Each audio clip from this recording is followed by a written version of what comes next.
Okay, so welcome to this session called When Your Seminar, and as we said, is 4 hours and then 4 hours on the other day. So what the plan for today? We wanna. So this is when your seminar. So the plan is first we wanna understand the psychology of the audience. Number two, focusing techniques. And number three will be the main topic, which is the sequence for engagement and selling from the stage. So first of all, a seminar in our contest is defined as discussion or a presentation in front of 3 or more. So if you want to talk to 3 or more to sell them a product or offer them a service or getting them to subscribe to an following event, this is the context of what are we talking about. So does everybody around the table has at least one form of service where he wants to make it as introduction for it within 20 minutes to half an hour or 20 minutes to 90 minutes using a seminar or a webinar following a second engagement package. So if we start to talk about the first item, which is the psychology of the audience, we described, if we have a human being, the human being is described as head or brain dominant, heart or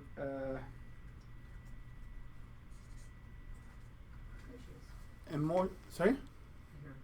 Yeah, so heart dominant or feelings, can be a gut and it can be feet. These are the dominant characteristics of any audience. Head means somebody will be logical. Logical, like someone with engineering background, he has an analytic mind, he wants to understand the logic behind joining your program. Which G? Okay? Guts. Feet So- is not logical, right? So the brain dominant are people using their brain to do what? To think, analyze, Monitor. logic driven people. You don't tell them how do you feel about that? Do you like it? Come buy it. What do you think about this? And if you buy this topic or this piece, it will do this to you. The second part or the second class of individuals are heart dominant. The heart people are people who buy because they feel good about it. They feel about your potential product or potential offer, they feel good. Okay? So these people, they need to be treated more emotional driven toward your product. So if your product is an engineering services, it will be mainly sold to brain or thinker. It's different than a product like personal development, like quantum healings, like healing touch. Because healing touch and quantum healing and energies are always driven toward heart dominant. Okay? Nothing wrong, nothing will say in this contest that brain will not buy healing touch.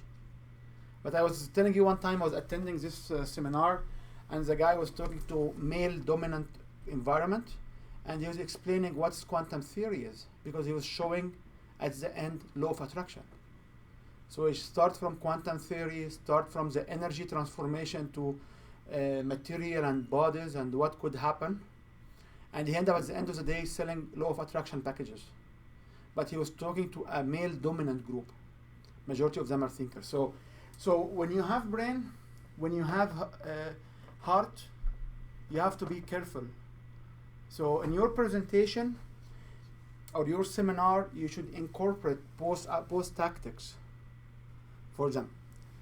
The one which is I love to sell to are gut feelings. And we have a gut guy here because there's a guy I met today. I told him, yeah, we are doing this.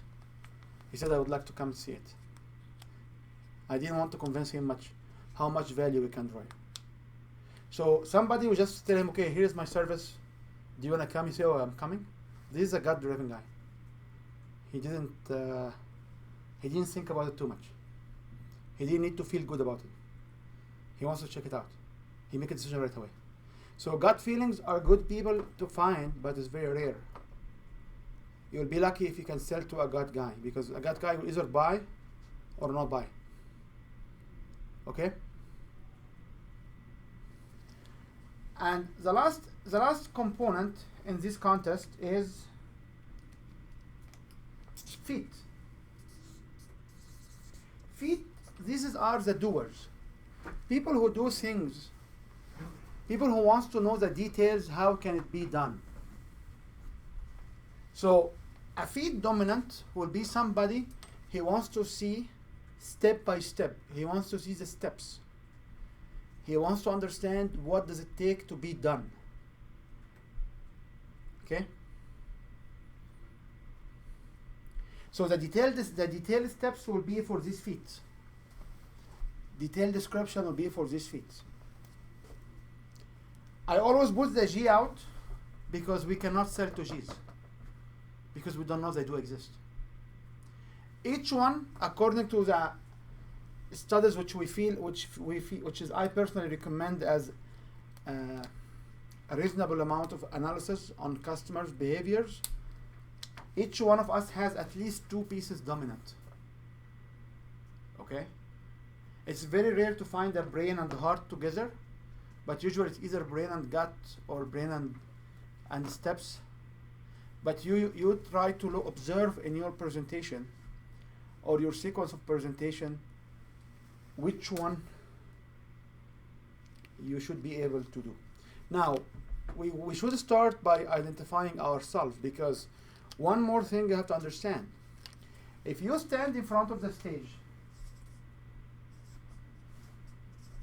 if you stand here in front of the stage and you talk one to many, and this many can be 3 or more, what type are you first?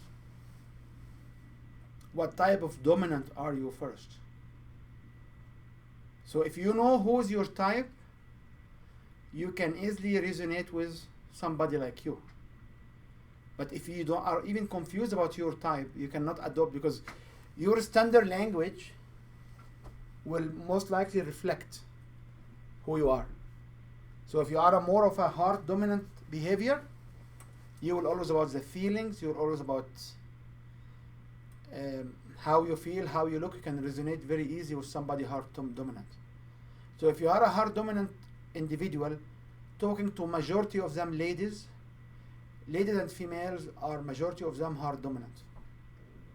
The statistics show that there are majority of them heart dominant. Or they have That depends where you go. Depends where you go. or at least they have a heart component in their decisions. If you talk to engineers or management consultants or some of these logical people, scientists, majority of them, they need to have the logic. Why do I buy? Why do I get your service? What's the outcome? Okay? Everybody needs to know what's the outcome. If you have a feet dominant usually they are the good accountants, the good bookkeepers, good programmers actually are feet dominant, because they care about the details and they want to know what can be done in step by step. So if you have this kind of individuals, you need to structure and to describe in great details how your service is provided. What are the steps which they will take with your help to achieve what you promise. Okay? Can you relate? Mm-hmm. Okay. So if you can take 1 minute and just think about if you are who you are, if you pick up one of these features, what do you think, or which one do you think you are the one? Are you a brain, or are you a heart, or are you a feet? I think at times I'm a little of all of them, depending on the subject, right? Unfortunately, you cannot be all of them. Well, no, but not in every subject. But you know, certain things I'd want to think about it more.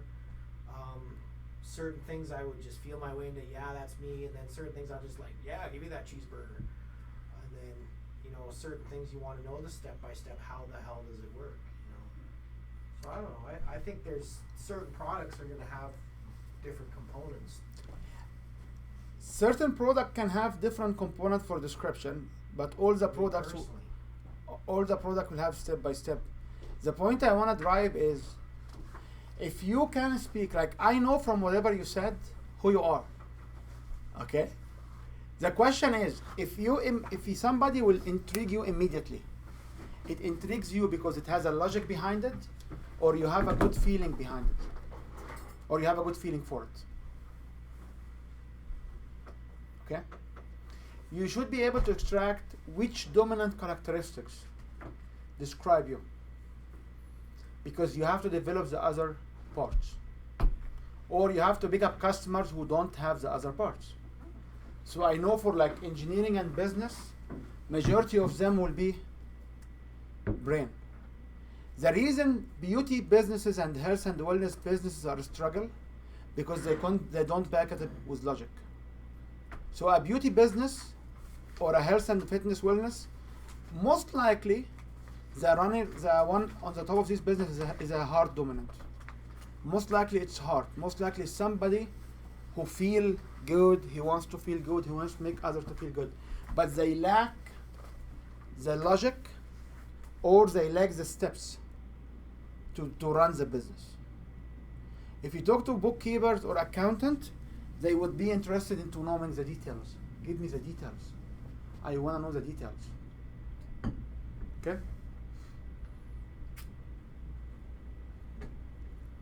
Does anybody wants to like? So I don't agree that you say I'm all in them. Go ahead. I've done a lot of this work. My father made me do Myers-Briggs every year as a kid, so he knew how to talk to me that year. But I would say that I'm a head gut or a gut head, depending on what it is that we need to do at that moment. But, Okay. I can tell you on a disc, I'm trying to figure out where people. This is different fall than on disc. It is This- different than disc. This is 'cause I different than see- disc.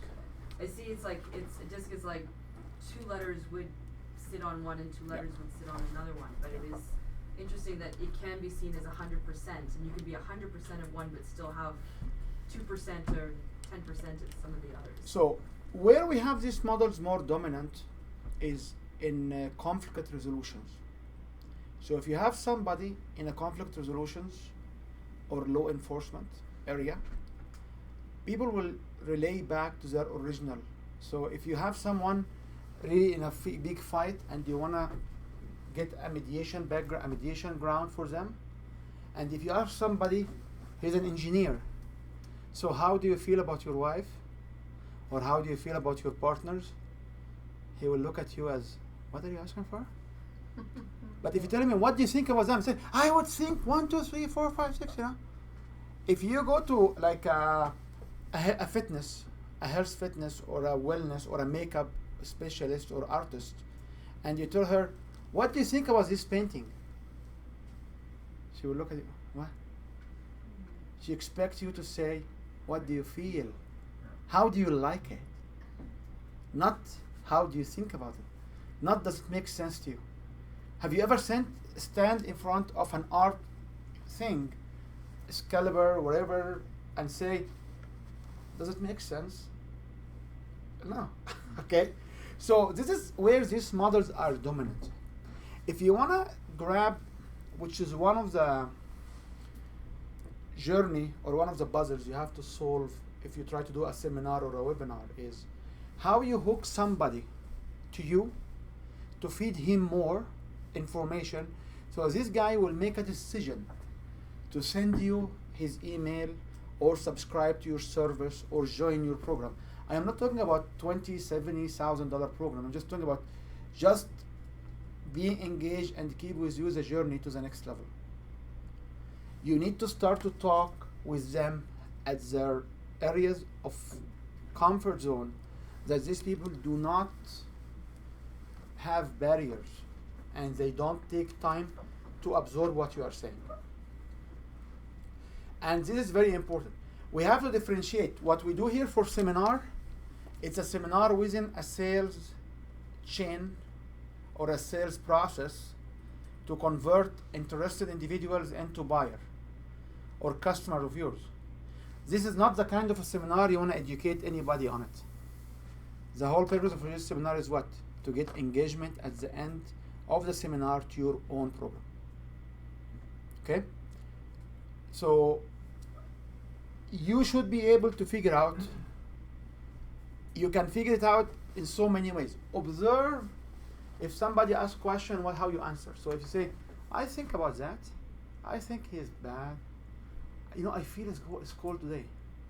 It is cold today. Like if somebody say, I feel it's cold, or it's cold, its difference comes from his unconscious mind based on his dominant characteristics. Okay? Intuition and observing is a point to discover more, not to make decisions, not to judge.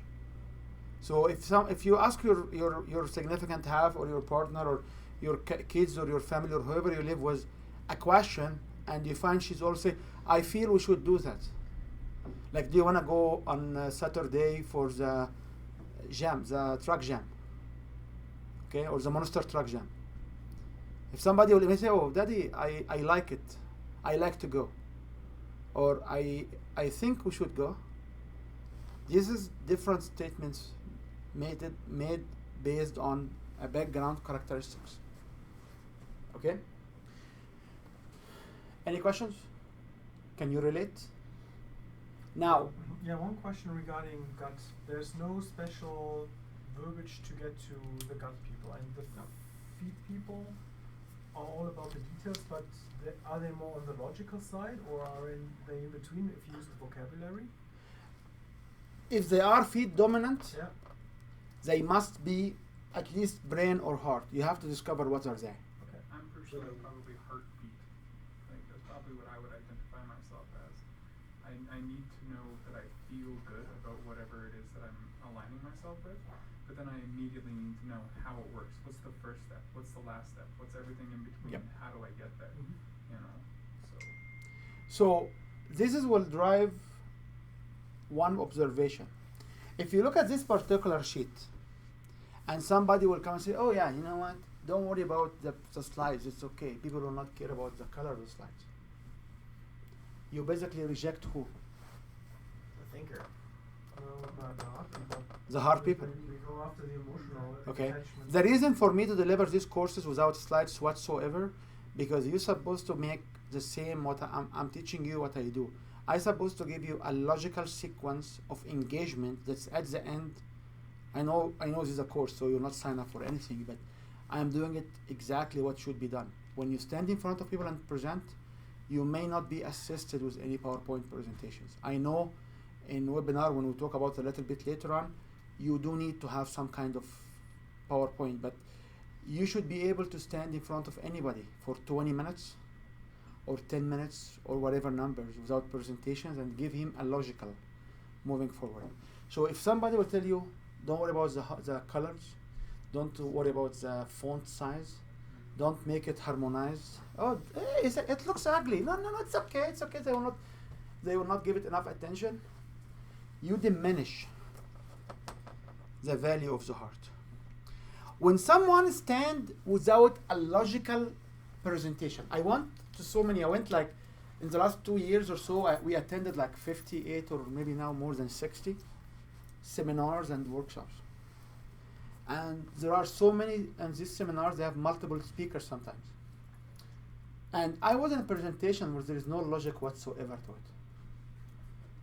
it. It was the last week. There was a guy in a entrepreneurship center here. He was giving a lunch and learn, and he started to talk. In 25 minutes, I put my feedback. I I fold it into half. I took the feedback form, I gave it to the organizer, which is my close friend, and I walked away. I cannot take it anymore. Because if you are a speaker, what's your mission? Is to sell a value you believe you have. And we always talk about the value converting sad face to a happy face. That's it. If you believe in this value and you want to serve people outside with this value, you must invest in yourself to understand how to communicate. So we went so many functions and some of them actually, they label themselves as professional speakers. And there is no logic in the sequence. And if there is no logic and the organization is sequence, I will get lost. And if I will get lost, what will happen? Confused mind will not buy. Confused mind will not buy. There are also the people around you, because people will sense that you're not Yep. You're not with gonna the whole resonate with presentation. people. Yeah. Yeah. Just So- sitting there. We are not doing in any of this, we can still sell you more stuff, but in any of these presentations relevant to the short courses, I am not using any sales techniques against anybody. I'm not selling from the stage. What I want you just to learn how you can go and sell from the stage yourself. Okay? Because these particular courses are pure courses for just education purpose only. And I'm not bluffing, I'm not saying this upfront, I'm just saying, because some of the stuff I will refer to stuff we do sometimes, but is not meant for you to be a customer of it, it means for you to be an observer of it. Because you are already customers of mine, right? So if you understand this, and somebody will say, oh, you know what, I can only talk about the sequence of my courses or my program. I don't need to put it in one presentation, on one slide. Or I'll just show it to them, but I will not spend so much time on it. Who do we exclude at this point? No, the feed guys. So if you don't have the step-by-step outline of your program, so if I'm trying to promote you to a fitness program, I need to put the schedule. I don't say, oh guys, you come every other week. No, you need to put the schedule with dates, with times, because fit individuals in the room will be what? Looking for the details. If you have product which sells for mainly people around $35,000 to $50,000 income, this is our feed dominant most likely.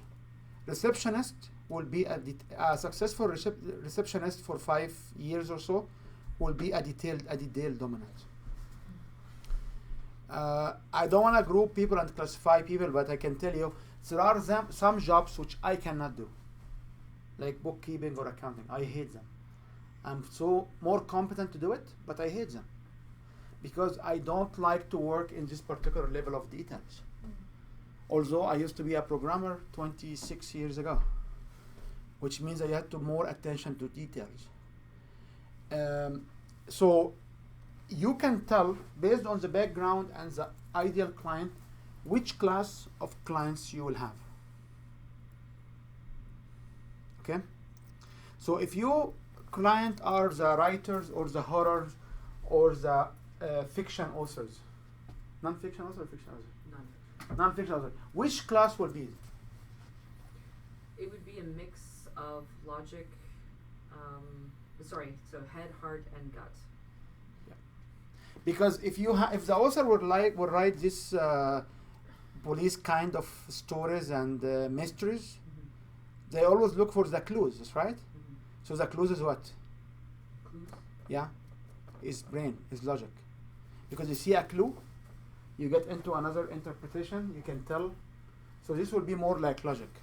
But if the writers will talk about relationship and heart and will just have a story out there, the story usually will have a structure, but it usually be hard. The problem is all writers who write their stuff are fit, dominant, because they can write in a very great level of details. Yeah, but they also don't finish their work.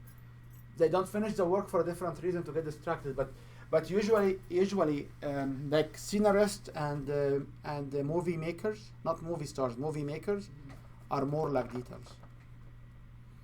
If somebody will tell me, okay, tell me, so how your system works? How does it work? These are people looking for details. If you look at a household, because sometimes when we resonate with a client, the client will come and say, oh, but you know what, I'm not ready right now, can I want to talk to my wife first? This is, you have now a biggest problem. Because if we take it as granted, is the male will be more brain and the female will be more heart, this male and female cannot talk to each other in a convincing way. Okay? And believe me, if you have in your home 2 brains, you will not have a house. And if you have in your home 2 hearts dominant, you will live in debts for the rest of your life. That is sadly true. Okay? So I'm not here to discriminate or to talk about female and male. I love both sides. I love both sides as my friends, and but you know what? This is the reality of the game. If you have too many scientists in the house, they will not talk. So you don't need to worry about it. This guy, if he decides to sell from you, the other party will not care about him. Okay? The problem will happen if you have a customer on site, and he will start to talk about to the other customer. So your materials themselves, they must address, or you take away, they must address both sides. Otherwise, you don't give it out. Like we do so many things which we don't give it out. You leave the subscription form here, you don't take it with you home. Okay? Because we want to avoid this kind of interaction. The other one is, if I stand here and I give you a 20-minute seminar and you decided to buy, why you are buying it? Because it resonates on logic, for example. So you have to understand that there is a concept which is, I'm very fan of it and I'm teaching all the time, is if you see something happen, these things happen. That's right. I'm speaking now. This is happening, that's right. What you receive from my speaking is some information, that's right. So you receive some information. What will happen in your mind? You like the information, you have some perceptions to it, you see it is useful or not useful or whatever. So you have perceived information on the instant. The instant itself is just I'm talking. I'm saying some statement, that's it. And after you perceive it, you will think about it or iterate, and then you will retain some information. And then there is another extended cycle where you will iterate on it and do something else with it later. But within 24 hours to 72 hours, this is what usually happens. Sometimes I can say, oh, do you remember? Like today I spoke, like I said, I went to in this shawarma place next door.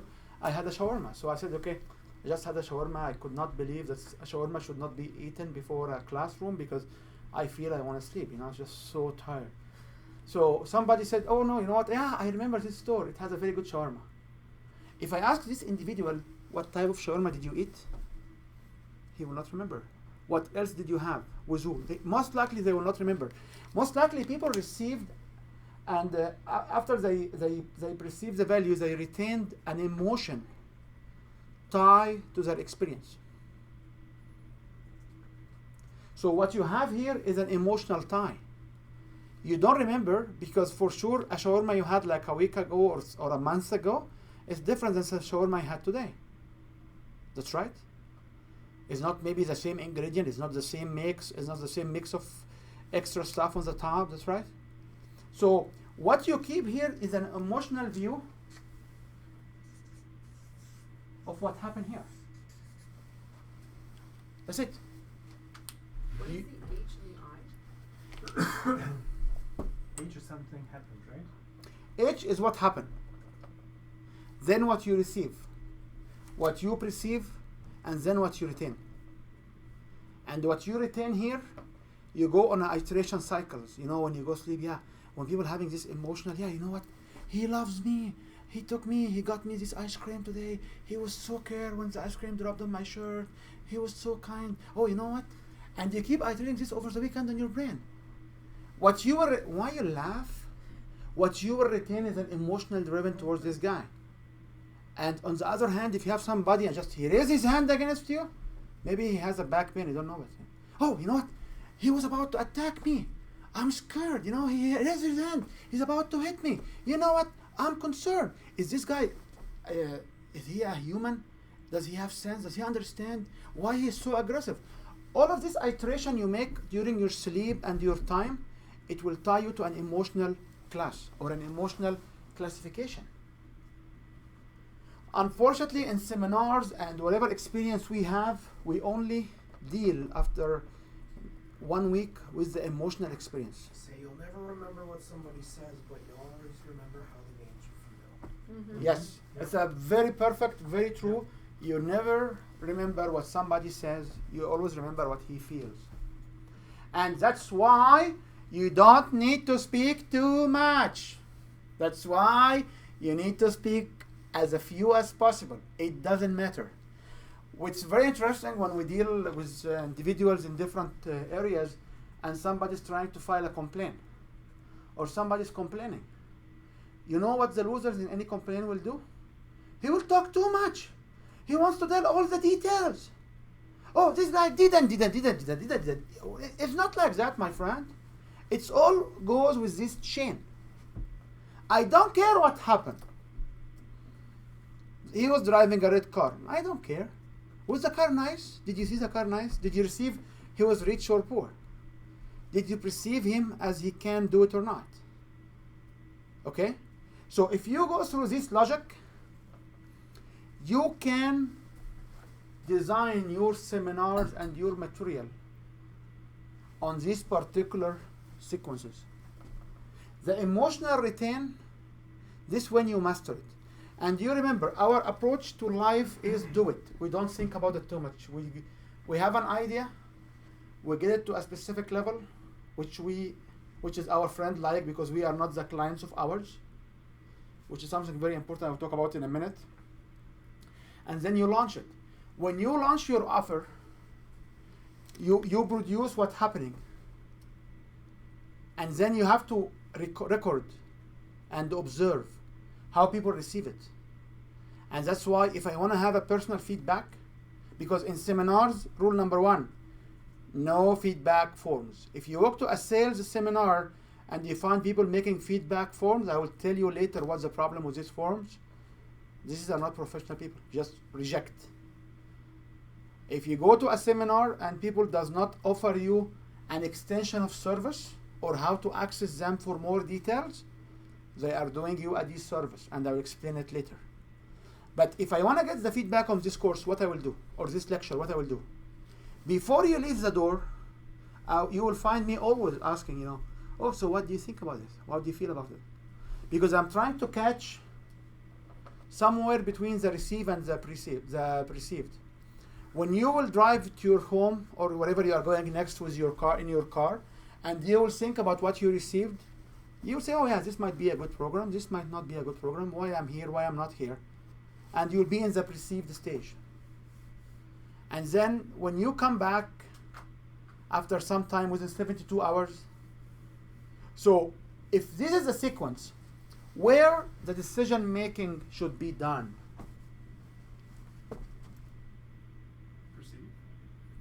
perceive. If I want to invite somebody to buy, which as I said, I'm not doing it. Yeah, I think So so. somebody said here, this was option 1. But the I is when they say. This is the iteration. This is what will happen most likely within 72 hours. After 72 hours. Mommy, last week when we were in the mall, she hit me on the shoulder. Although you're not hitting him in the shoulder. No. Is that right? Yeah. So this is the iteration. I love it when when people going through divorce. I love it, man. You know what they will do? All the ladies' friends or all the male friends, it doesn't matter. They will sit on the bar. Oh, you see what she did for you? Oh, you see what she did for you? You see, and each one is iterating to him to build and emotional perception. If you can break this cycle, being happy or being sad about anything, you will make a logical or the right emotional decision. But this is where example, all these are examples of iterations. Sometimes we go to games and the flame will lose. But oh, guess what? No, it was a good game. What's a game, man? They lost. But it was a good game. And people will start to iterate it was a good game. If you can use the media and iterate here, it was a good game, you'll find the media saying, oh, they lost, they are not advanced to Stanley Cup, but they played a good game. Who cares? So inside your seminar, where is the area you want people to buy? Wouldn't, we'll call them D's, but wouldn't C. I think your head would get right after what happened because they can see the logic or the result. You should try to make them buy as much as you can in this area here. Because remember, this is a time. So if you go in this way, this is the time. And don't ask me what's the specific time scale. Is it minutes? Is it hours? Because I don't know. Depends on the product. It not only depends, it depends also on the person. Because if you are not with me in the workshop, your brain is somewhere else. You say, oh yeah, my aha moment came second day. So where have you been the first day, my friend? You're in your body without soul. So when people having body without souls in your event, when the soul will come, you'll be shocked. Sometimes you offer stuff and people don't get it because their brain was somewhere else. Okay? So we hope to sell in this area. We don't want to sell at the retention area because it will be too late, and if they talk to somebody or they have influence from somebody else, most likely they will not have a decision, they will not make a decision to buy. Okay? The other thing also we understand, you need to have a sufficient time between receive and receive. So this will be a sufficient time or a long time. That's why sometimes you go to seminars or webinars and you buy from them and oh my God, they just have a fire hose of information in my head. They give us so much information, man. They make us work too much. I'm just, you know what? I'm emotionally tired. I'm mentally tired in my first day. I barely can go to sleep because we are trying to avoid this area. If you get your clients or your audience in a constant receiving mode without perceptions of their own, you can walk them through to buy your product. Yeah, I understand. After guarantees and after whatever, they can refund you back the money. But the rule of thumb, if I keep my clients or my audience in a constant receiving mode, they will not engage their own perception.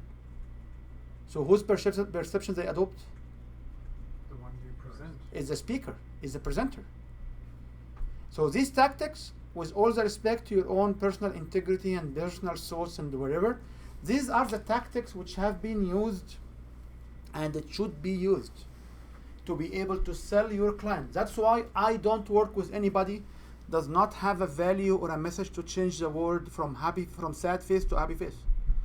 Because if you don't see yourself as providing a big solution for somebody's problem or make people more in a pleasure situation, you shouldn't be in my program.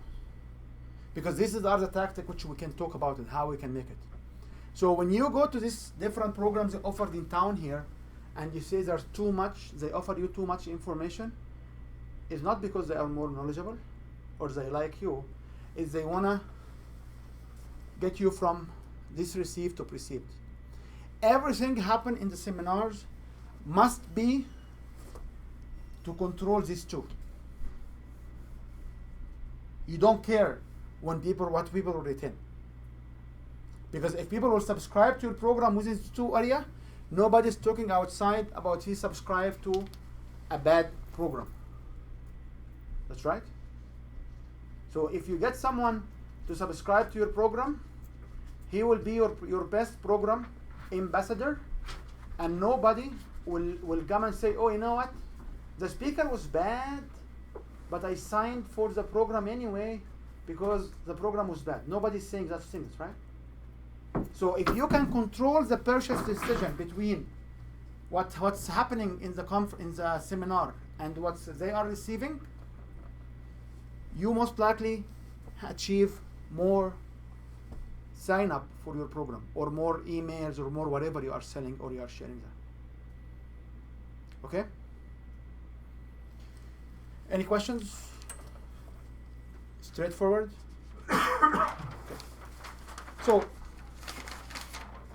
now one more question. You mentioned something about the timeline between the emotions and how long the emotions are retained earlier on. so after you perceived a value, or you perceived how much value you had in these seminars, you will retain some information in your head. Yep. And then you will iterate. You say, oh, you know what, I spent this last weekend in this particular function, and I like this, I didn't like this. During your sleep, during your different activities, if something really critical to you, you will start to iterate. You will talk to your friends, you talk to your network about what happens there. And after all of this experience, you will have an emotion retention on it. For example, if you talk to me about maybe one of the big events here happened for one full day, like Get Motivated, for example, and I talk to you about my experience, and Andrew will talk to you about his experience, and Cassie will talk to you about your experience, and James will talk to you about his experience, and you iterate and you discuss different experience. You are doing iterations here, an oral iterations.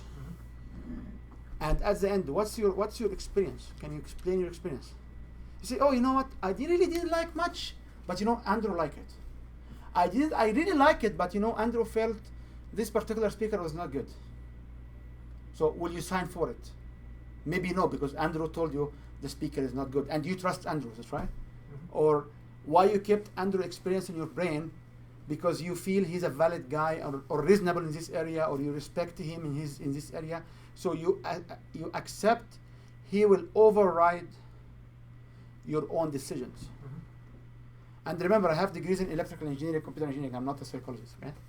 But this is the psychology at a very high level, which all what I need to design a seminar that can sell a product. Okay? Okay.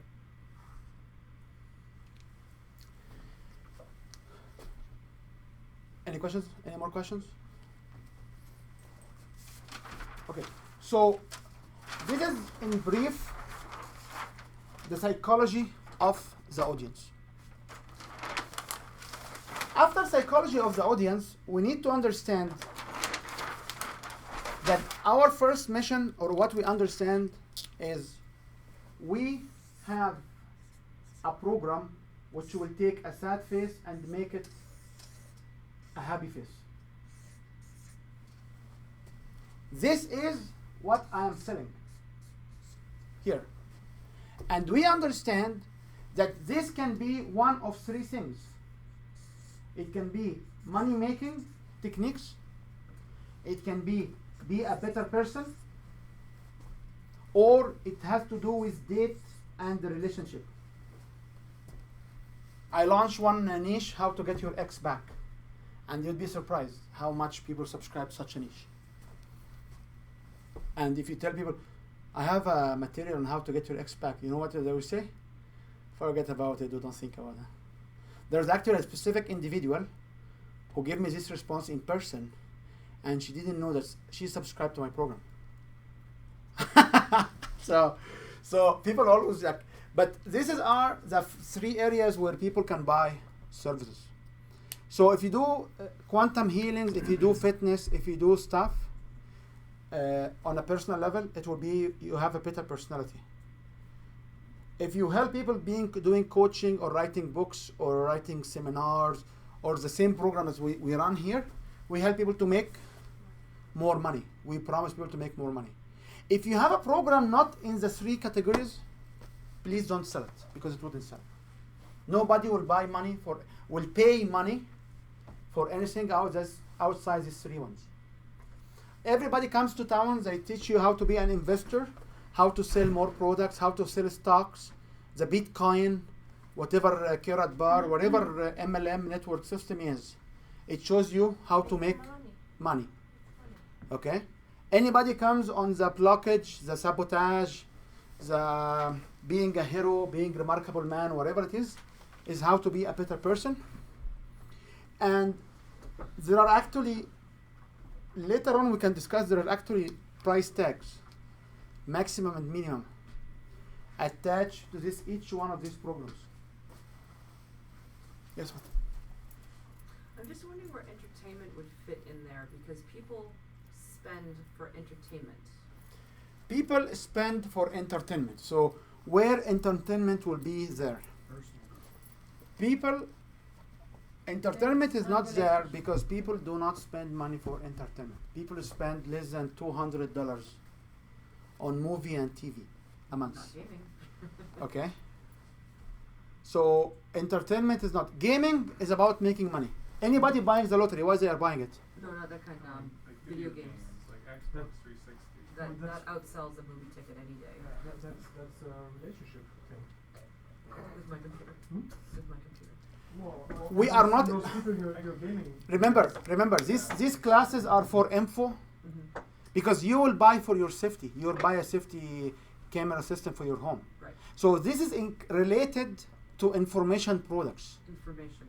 These are not related to a product which you sell, you send to the wall, hit you in back in your face. If you want somebody to come and join your program, you will sell them tangible product. You will sell them maybe CDs, maybe DVDs, maybe you give them iPad, maybe you give them whatever you do like on the fitness side. But people will not come to buy these products from you. They are coming for your info product program. So in info product programs, these are the 3 classes which people pay most of the money for. Okay? So if you do have a program so each one of us should have a program where they can help people from being suffering to happy face. People buy on 2 reasons, or for 2 reasons, either for pain or for pleasure. Okay? If you are selling marijuana, for example, are you selling on pain or pleasure? It depends. It exactly is the right answer. It depends. So when you sell drugs, first couple of times you sell based on pleasure. Pleasure to overcome life pain. Oh, When people become addicted to it, you sell it for what reason? For the pain. Okay?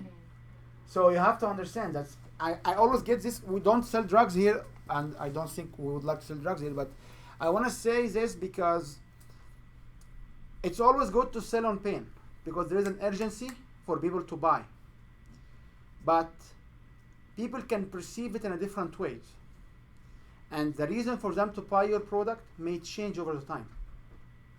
I buy it now for pain, and maybe I can have it as a potential coverage just for pleasure only to make sure I'm comforted. I may use some other time.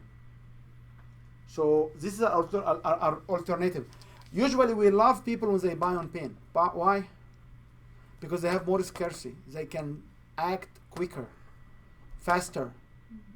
They act in a faster way because they are having pain and they need to solve the pain immediately. Which means what? In your seminar, you need to articulate what? Tell them what the pain is. Pain points. You have to articulate the pain point, which your program solves. Because if your program does not solve pain points, they will not buy it. So if you come and say, okay, I want to sell you this program, this fitness program, and this fitness program will make you cool, I will say, thank you, I'm cool. But if you come and say, I have this fitness program, and when you do it, because I'm a brain dominant, it will reduce the risk of having heart attack, it will reduce you the risk of doing this, it will make you alerted so you can make more money because you can work harder, or you can work less time and make the same amount of money because you can focus more, I will listen to you. But if you say, because you want to be cool, I say, I'm cool. We always have a statement which is very harsh, but I will tell you. The story started with somebody laying down on the beach in Australia, having a line in his toes, dropping the line to the ocean to catch fish. And the guy was resting and sleeping. Someone walked by him and woke him up. He said, why you don't have the line? Take the line, catch few fishes, go to sell them, buy a net, catch more fishes, then buy a boat and get more fishes.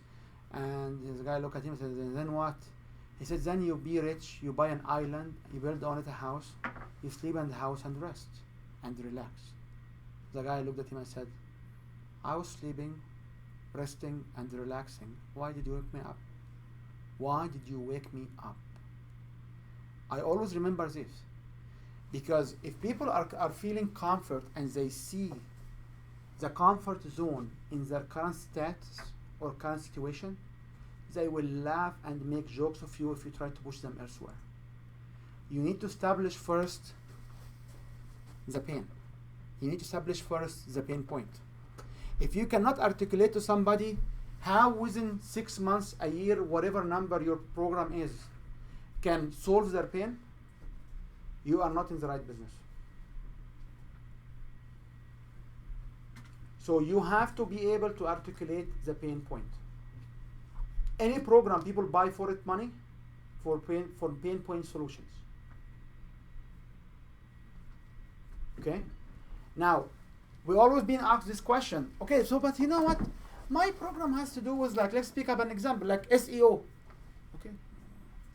Explain to your customers what are the pain points if they don't implement your SEO strategy.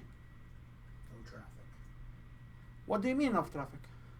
You have no traffic. What do you mean? Not, I don't care, man, about the traffic, man. You have to pay for traffic. No, I don't have to pay the traffic. I don't care. By the way, I You don't have personally don't care about the traffic over my internet, because what I need is one customer paying me $1 million a year for my program. That's it. I will be a millionaire.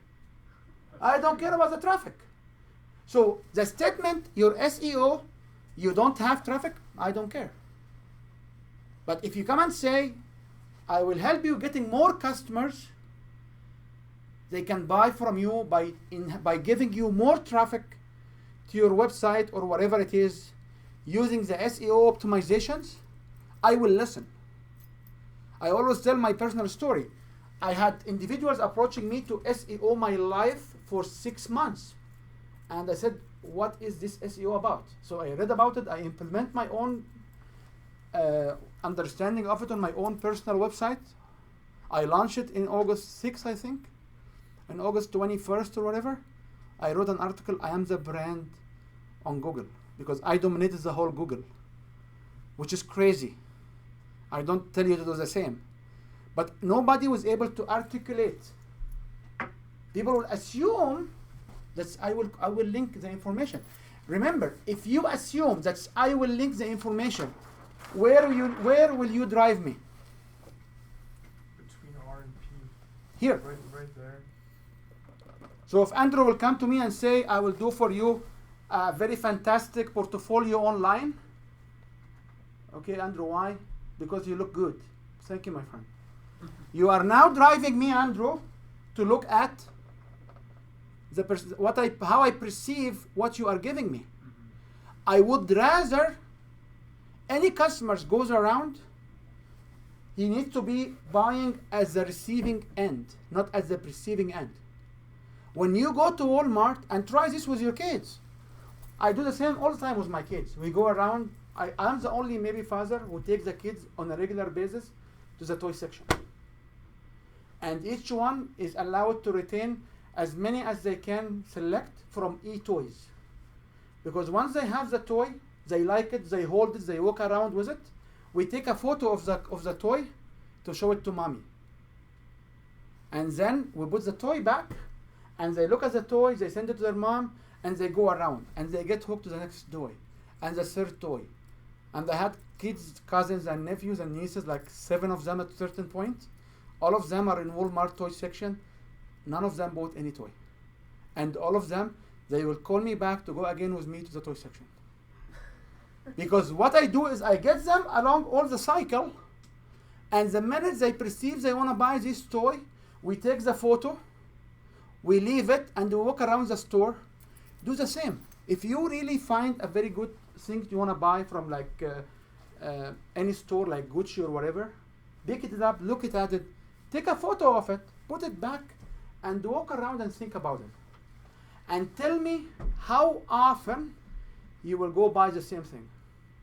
And by the way, you can do the same about the basics, the basic needs, like milk, eggs, butter. Go in the store, get whatever they have on the offer, hold it, put it back, and then go in the back, and now you need to buy the butter, you'll buy the one closer to you, not the one in the entrance. So if you give me information which I must make a perceptions on it, or you tell me, oh, you know what, my customers are intelligent and they will figure it out, you cannot serve them. Yeah, it's out of your control, right? It becomes out of your control, it becomes as your perception. And imagine if I perceived your product, I also perceived who else's product. Okay? We also have a statistic which I want to share it with you because it's very interesting now. If you go buy a product from, let's pick up a product like washer and dryer. I know we are not selling washers and dryers yet, okay? But we may at one point in our life. If you stand in front of a store for a washer and dryer, what is the first thing that, if I tell you, oh, Cassie, you know what, let's buy this washer and dryer set. What is the very first thing you will do after that? I've already researched it online. We will research it online. The statistics showed that maybe now 94% of people within the first 2 minutes in front of a new product they want to buy, they will research it online. But Okay? that's at the computer at home. We don't Nope, even go go in the no. store. No, I'm talking about being in a store. Oh, Because okay. when people will be inside your webinar and inside your seminar, there is a big fraction of them will search you out. That's why all these perceptions about SEO, because I had a long discussion with someone today on SEO and stuff. All this perception about you can only sell through Facebook, you don't need to have a website, you don't need to have affiliate presence, you don't need to have this, it's good, but it does not work here. Because if I want to say James is the master of whatever he's doing, of the HQ he's doing, people need to search James and find out enough jargon about him outside there, and we can show how we can get this integration happen among different individuals. But this is the statistic. So when people go, majority of the time people will buy a program, will go search it out, and they would cancel it. Okay? And that's why when I was always saying, everybody talk about SEO and Facebook and optimizations, and when I talk the map and I demonstrate the map, I'm different. I'm talking about something completely different, because SEO is part of a solution for something, but you do need all the component, because our funnel starts from a seminar. After the seminar, there is a workshop or a webinar. After the webinar, there is a workshop, and the workshop can be live or it can be recorded. After the workshop, there is a program people buying from you. If your program is only the workshop, is great. You are an event company, not bad. There's enough money there if you want to. So we always try to get people to buy as the received cycle. Okay? So each one of us have this kind of view for whatever service. So if you are an SEO optimizer, for example, or a website developer, what is your program as a website developer? To better communicate your message, to effectively communicate your message, to make professional look so your customers can buy from you, or help your customers. Because there are two different things. There is a difference between I want your customers buying from you, online, or I want to help you making a decision so your customers will buy from you. So if somebody has a service where he sells it only from his seminars and webinars or workshops, he doesn't need to have a sales basket on his website. All what he needs is a website is what? It's enough information, enough material to do what? What if you, To support you making a decision to buy. but what if you had it on your website at a higher perceived value, so that when you're in the webinar, you say, well, if you go to my website, on the website you'll see it's for $7.97, but today only. But this is, the website is designed for you. I shared with you the story of one of my clients. They sells massage equipment. What is the most common massage equipment you see everywhere? Handheld. Not the handheld. They sell the massage chairs. Oh, yes. Okay. So when we got exposed to this particular client, I asked the question. I said, why do you put a massage? How much was the massage chair? 10,000? Between 3 and 10, yeah. No, depending on this was the high-end one. 10 easy. 10,000? The It ones was from China for like 10 grand. no. This one was like $10,000 or $13,000, and they do have on their website a basket. You can literally order a $14,000 massage chair online. So on Sales Basket or Sales Cart, they have it. Shopping cart. Or their shopping cart, they have it. Did they make any sales for the longest time they have the store? Nope. No. So what this was doing for them? Oh, those massage chairs that you put on. Perceived value. Okay, yeah. What this needed for them is they allow all their competitors in town to use their website to sell their cheaper product. If you do have such an element, you never publicize the price. You just have it there for competition to say you have it and to call for the price. Because otherwise anybody will go and say, I have the same functionality, it's $2,000 less. What will happen? They will buy it or they will buy yours. Oh, they'll take the cheaper one. Okay. 90% of the time. So when you say I will list on my seminar, on my website, my programs, but you don't need to have a shopping cart or a sales basket or whatever, because your website is doing what? Just advertise. Supporting you selling your program. That's it. This is all what I need. Do I need to implement a complete e-commerce behind it? No. As a matter of fact, you may just have a link saying order form, fax it or send it by email. Or you can use maybe Form 7 or whatever to just send you an email order. And tell me how many people will buy it. But the problem we run into it is when you have these developers, they want to maximize their money on their consultation. They push you in a way, but you have to understand this is not the most effective use or most efficient use of your money at early stage. All what you need is a information report or information site to help you position you as the most important guy within your program. Okay? So, can you relate this information? Have you in your experience anything to the opposite of this information? Okay, because I like these workshops or these courses to be like a kind of an open forum to debate, because I believe that these things will work for to 80% of us. Maybe there are 20 special cases, 20% special cases. So let's get here and talk about the hooking techniques. So as you saw before, the idea is I will have, let's call it 20 minutes for now. I will start at minute 0, and I want to hook my audience. She has a question. Yes?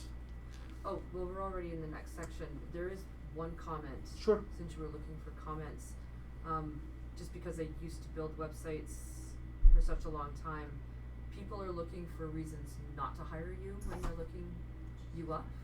So if you have some iffy things and you can't control what other people have posted, it's good to have a lot of websites or a lot of articles written that Yep. that other people are putting in. So the only other thing I would say is that people are looking for a reason not to hire, and they'll go. People will look for your reason not to hire once they are into the perceived Yeah. stage. Because in the perceived stage, one of the perceived practices is to compare and put you on scale with everybody, with all the other experience I have. So sometimes we went to this one of these as I said, like over the last less than 2 years, I attended roughly maybe more than 60 seminars, and some of them are multi-speaker seminars and workshops. And sometimes we go there and say, oh yeah, this guy talking like this guy in the which we listen to in the YouTube. And you'll be shocked that the guy we listen to on the YouTube has no relationship whatsoever to the same topic or same pain or same problem. But we perceive that this guy is talking like this guy. You know? So if I have people I want to describe here is my coach and my mentors in this area use some terms which people don't like. So if you have a seminar or a workshop, where this seminar will it be? Most likely. You mean like a hotel room? Hotel rooms, meeting rooms, conference room like this, right? So your customers will be what? Standing or sitting? Sitting. So our only limitation here is people will be sitting. Okay? So when people sitting, we call them butts in seats, which is people don't like it, but my coaches train me and say you have to get the stuff naked truth at the abstract level, not to have too many discussions. So if I walk to a room and people will be sitting, are they hooked to me or not? No.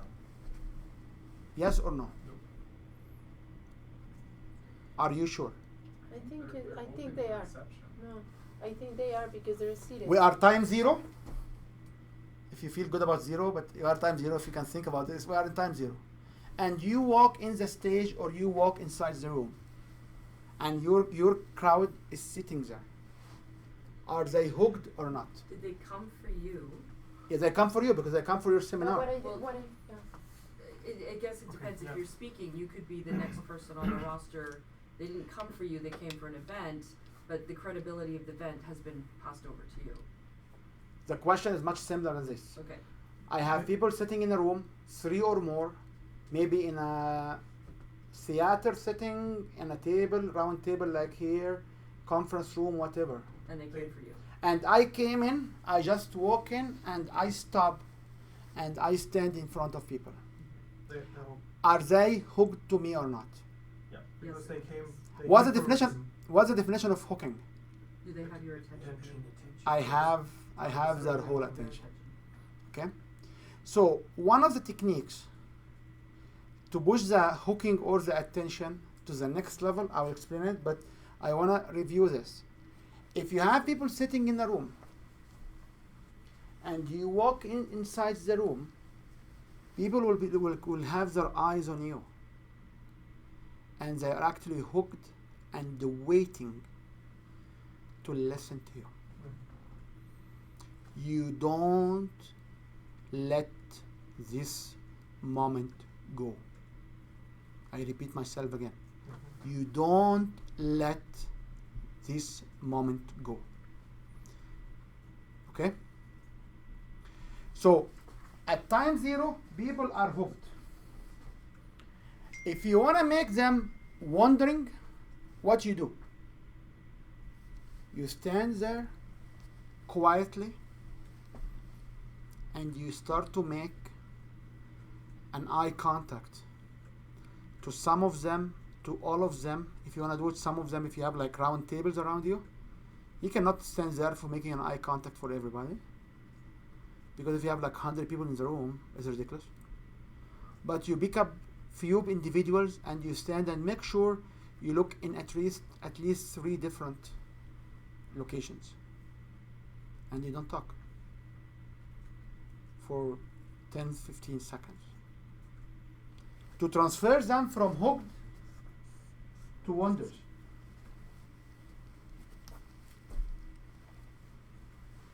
Okay?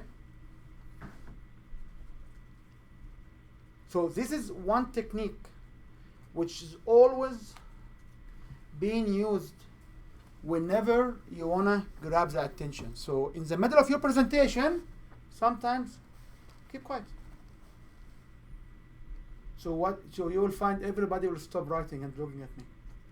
So I reinitiate the hooking baseline. Okay? So the moment of silence with a body language, with an eye contact, are the best one to hook these individuals in. Some time ago, I took these trainings with some individuals. Although I was a professor at university, I was not selling from the stage. But I always remember this because it just crossed my mind all the time. He said, or he told me, when people sitting in their seats, they open their mind, they open their heads, and their brain now is waiting for you to pour the information in it. So please, whenever you start any presentation or any seminar, look at your audience and see if the audience will give you an eye contact. It means he's now opening his head. We always do it like that, because now he opened his brain. So what you should say? You should say stuff Something intelligent. to the level of intriguing them. You don't say, "Hi, Marcel." That doesn't work, man. You walk in, everybody's sitting, and you have your friends and say, "Hi." No. Or you shouldn't. You must not. Lose everybody else, right? Everybody else will start to question themselves, why are we here? Because you are not, they were ready for you and you lost them. There are some stuff which we always seen all the time, which we always say you don't do it, and there are some coaches now are start to say the same messages. So when you start your presentation, what you say here, you don't apologize. You don't thank the host. You don't affirm the obvious. If the room is hot, you don't say it, "Oh guys, the room is hot today." You don't welcome them.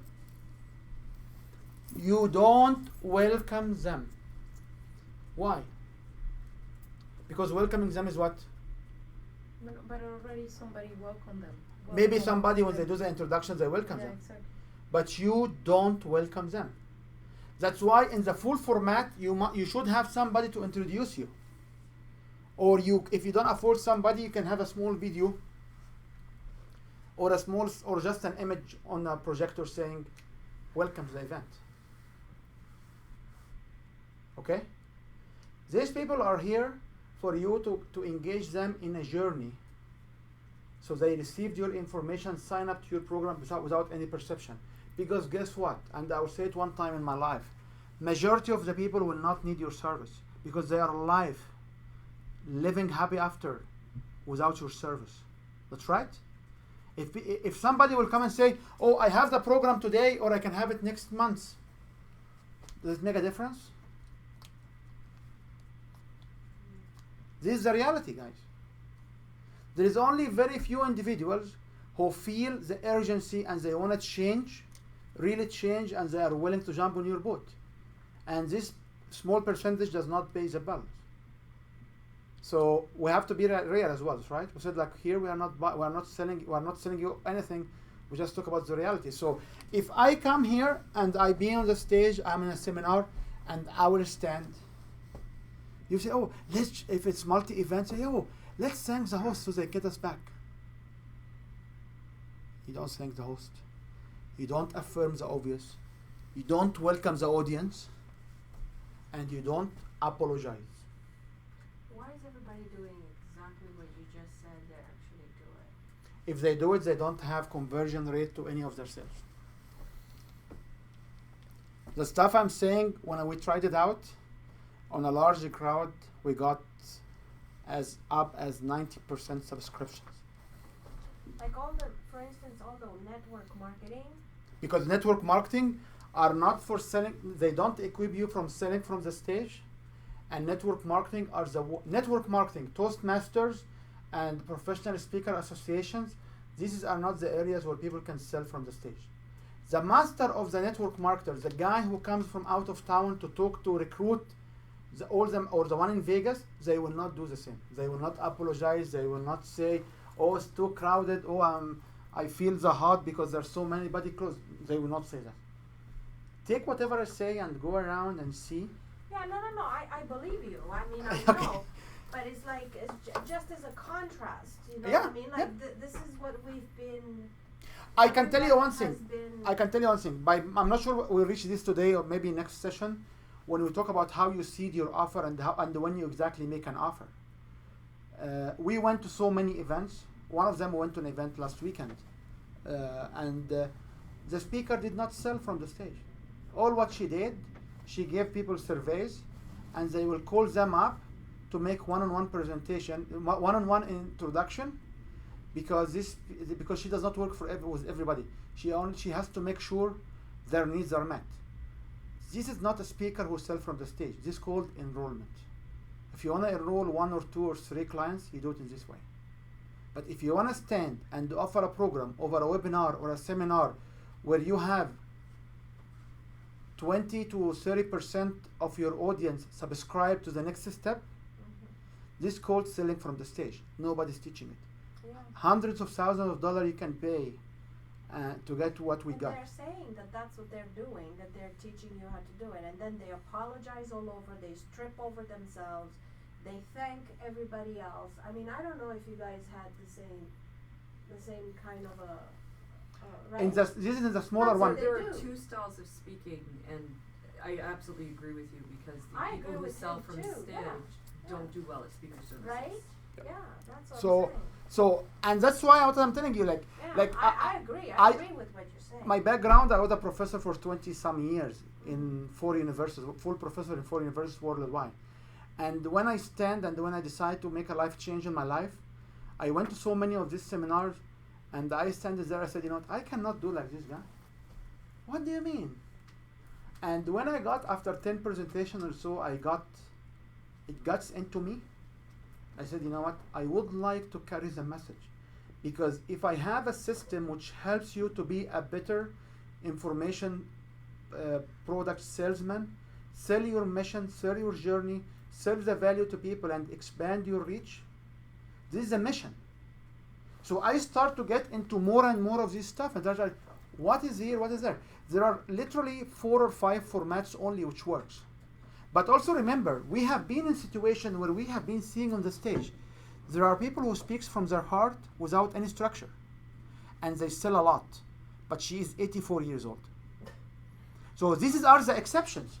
What I'm presenting here is something will work for 80% of the population. And we are, some of this 80%, we are not gifted in public speaking. I even have an accent.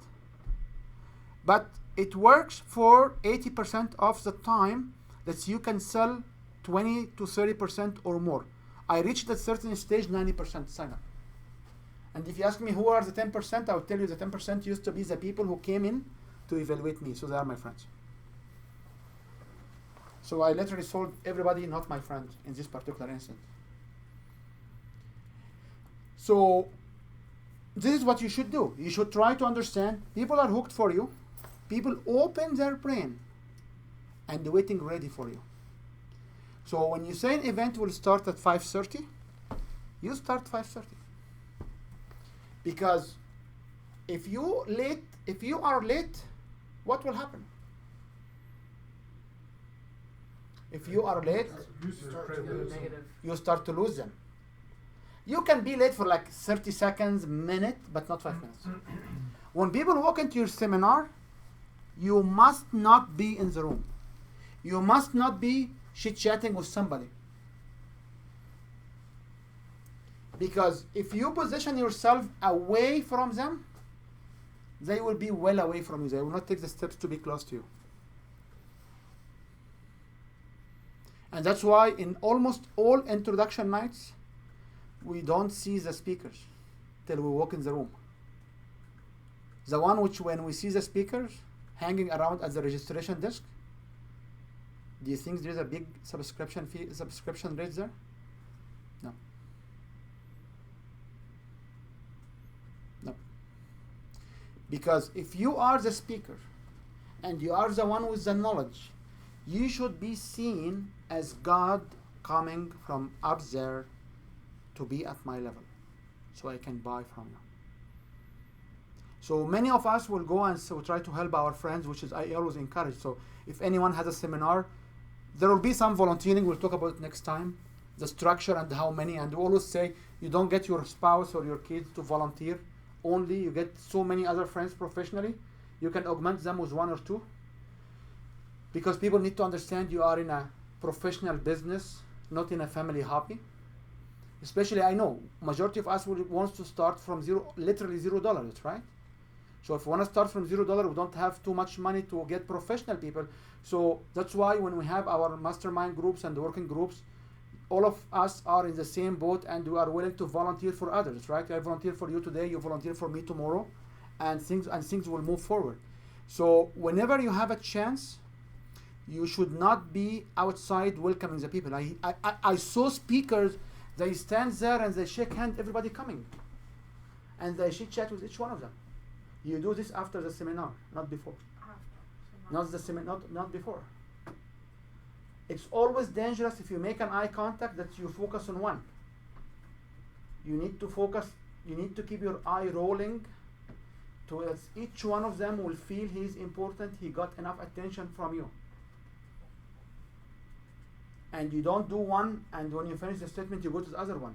You one statement, and second statement, next guy, and you keep going back and forth. So, moment of silence is very important to use, and especially at the very beginning, if you start, and I hope we have enough time for each one of you to start today, you should stand. They call it you anchor yourself to the ground. So you take this moment of silence for you to get yourself together. Okay? And when you get yourself together, this will help you because majority of us are not born, and nobody's born as public speaker. So you need to practice it. You need to make sure you can face the crowd, you can stand.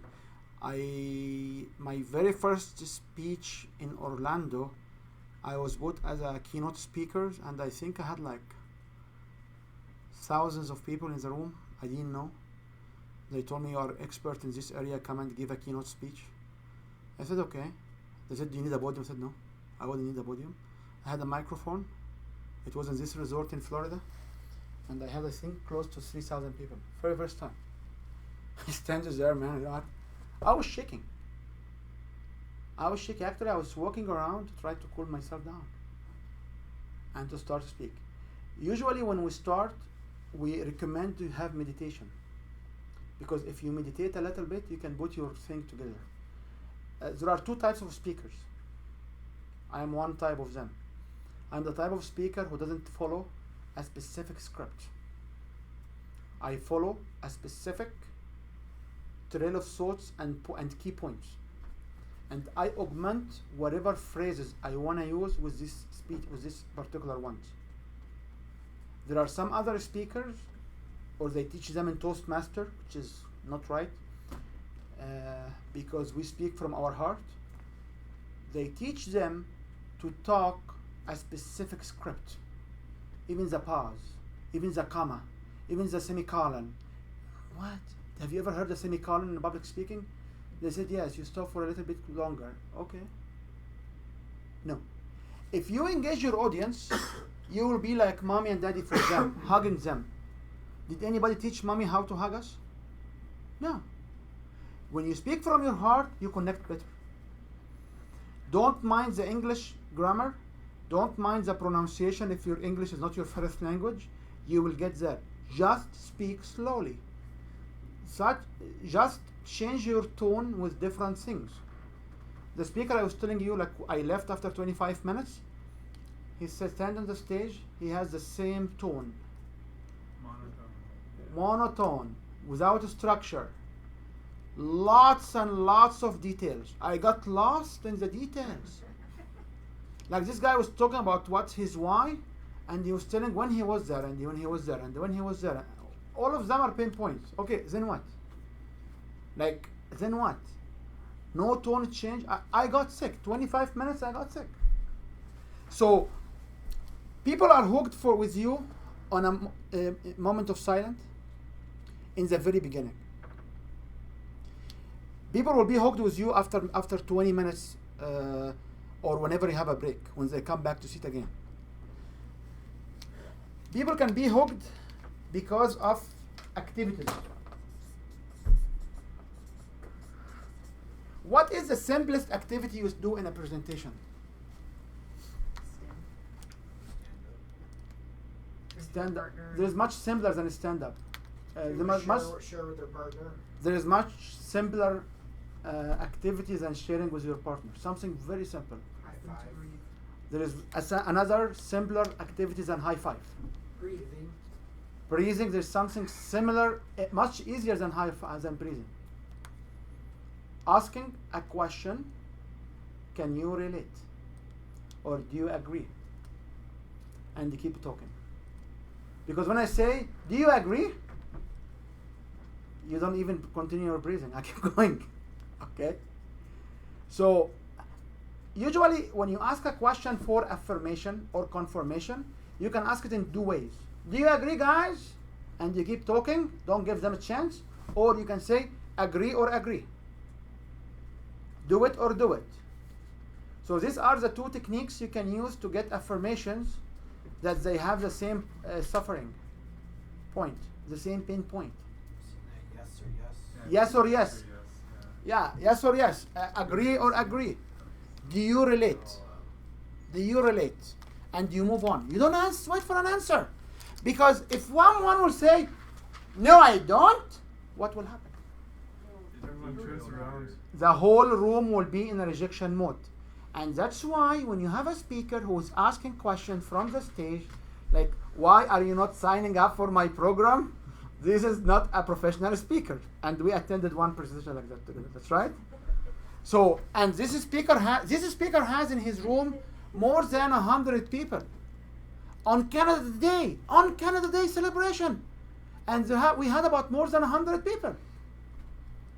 And he could not sell a single. He sold one program, and the program got returned later on in 100 people. I did know at least 7 or 8 who are willing to pay him $25,000 for his program. Personally, I didn't know them before we went to this event, but when I found them over there, I did know, and they are more than happy. They did their due diligence. They know how much is the program.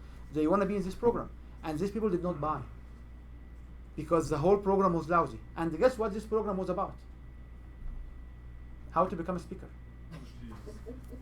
Yes, this is a very common program, because we are recording here and I don't want to say it, but there was a very famous program going online on all Facebook ads right now, and we attended this program in town, and it was very interesting that they sell you a program how to sell from the stage, and they don't apply the rules.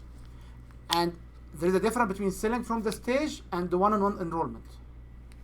Anyway, so activities are a way to hook people, or activities are a way to create pattern of interrupt.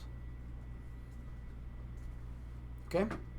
So the activities usually are used to create a pattern of interrupt, because all of your clients sitting in their seats, they have about maybe 10 to 17 minutes, maybe 20 minutes time span. So you use activity to change the mood around the room. To use activities they don't feel tired. Okay? You hook them by asking them questions without answers, because the number one danger you have is these people will talk to each other.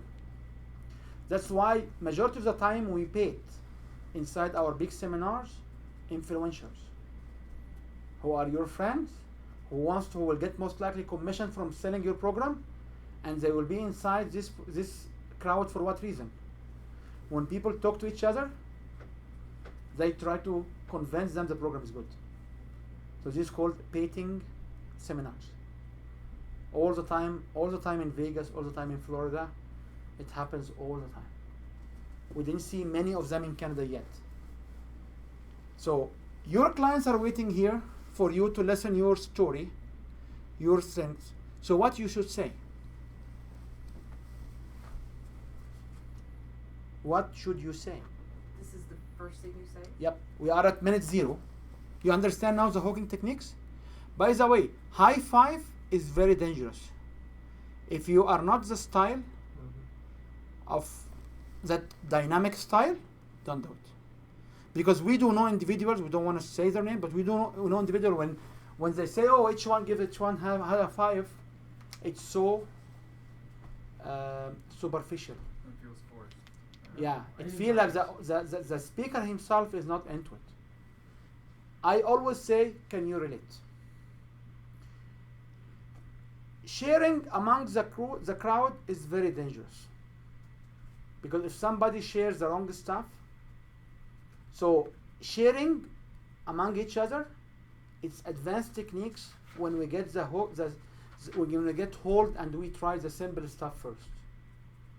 Having activities will go more toward workshops activities, not seminars activities, because guess, in 20 minutes, how much do you have? Not much.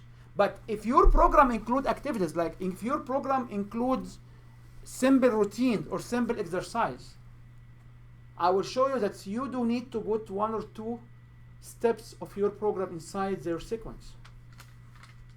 So if your program includes this routine, include meditation, include closing your eyes, including journey to the future, journey to the past, whatever it is, you have to do at least 1, you can do the activity. But we do the activity for what? For either engagement or pattern of interrupt to increase the blood circulation in their bodies, or to do it to demonstrate 1 activity or 1 step for the feet, dominant people, to understand what they can do with your program. Okay? Even me, when I'm not a script guy, everything I say is very well thought of, is not just haphazard, it's not random. Majority of the presentations, 98% of the presentation is organized. The 2% I don't have is the words. And that's why I was telling you one time, I was invited to talk about resilience, which I didn't know what they mean resilience at the time. I said there, I found that this is not the preparation meeting, this actually, they want to reduce the number on the main stage, so they got everybody interested, and I was one of them. So now I'm in a competition, a pre-competition for the main show. And I was put there, I said, in 10 minutes you'll be on the stage, give us 5 to 7 minutes. Because I know the sequence I will share with you, I was ranked at top. My very first presentation about a topic I never knew about it before, I never talked about it before in my life. I was ranked at the top of the presenters. Because I know the sequence I'm showing it to you. That's it. I looked in the Google, I searched a few things, and when they gave me the comment, I accepted and I said, yeah, I was looking on the left-hand side because I was trying to get words to be able to say to you guys. Because what I lacked is just words. But the sequence, the structure.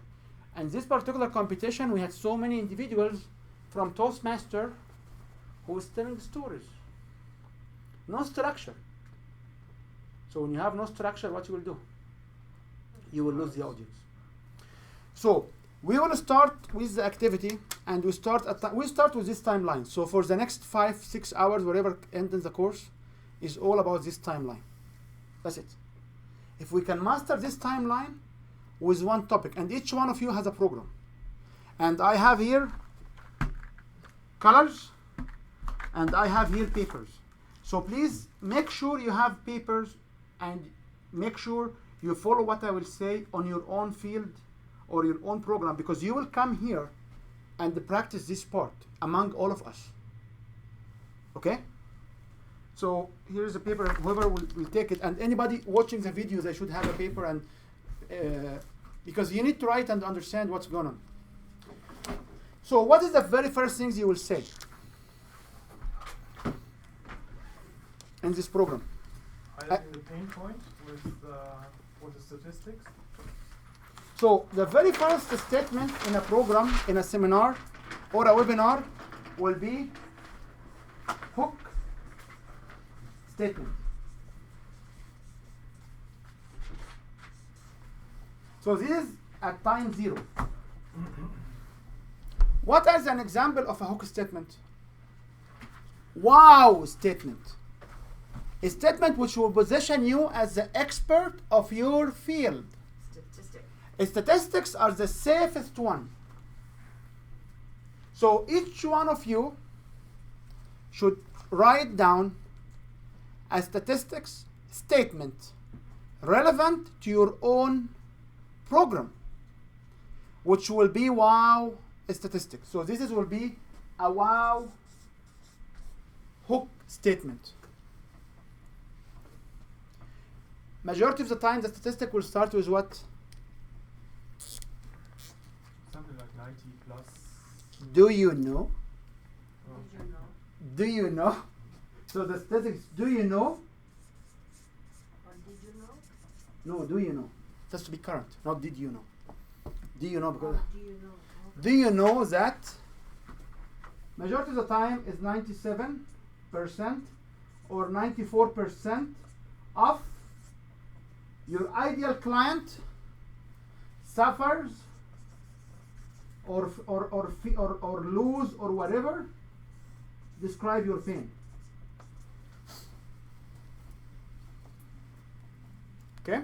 So do you know that 97% what? Or Who's your ideal client? Do you know that 97% of name your ideal client? Okay. Doing what? Describe their pain.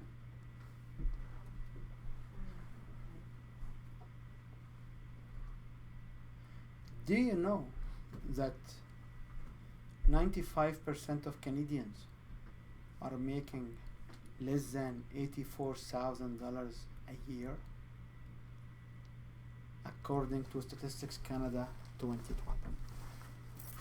Do you know that 1% of Canadians, only 1% of the whole population, are making more than $244,000? According to Statistics Canada 2012. And this 1% includes prime ministers, ministers of justice, who have been making more than $280,000. And the Canadian population in 2012 was about 32 million. 1%. Less than 1% of Canadians make more than $244,000, according to Statistics Canada. These are true statistics. What I said is a true statistic. Seriously? Yes. Shit, man, there's so much. Bam. You need but 30 points. Oh, yeah. Right?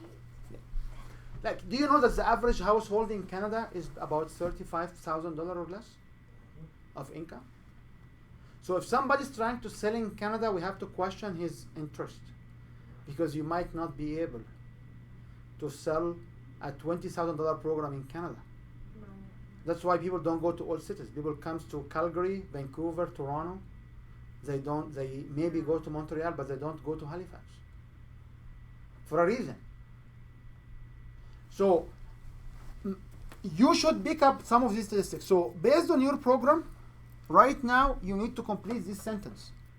If you don't have the information, write it down. Look at Google to find out.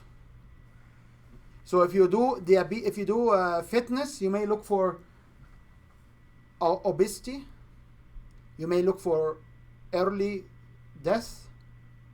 If you look for business coach or life coach, you can talk about divorce. You can talk about wow. Now, is it 94, 95, 97? We prefer to be that for the 80% of the average IQ people. If you have different statistics, let us know. When you talk about 2/3 of startup business will shut down in 1 year, or will go out of business in 1 year.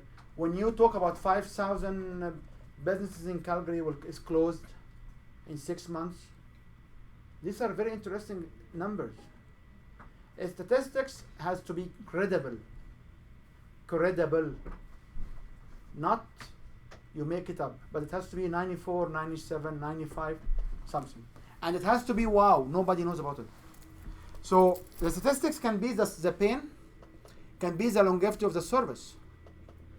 Do you know that 2/3 of Americans will prefer to read hard printed books, and 28% may read an e-book along to a printed book?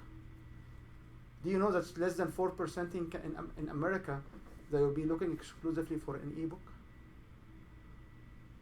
Because 96% prefer to look for hard book or a combination.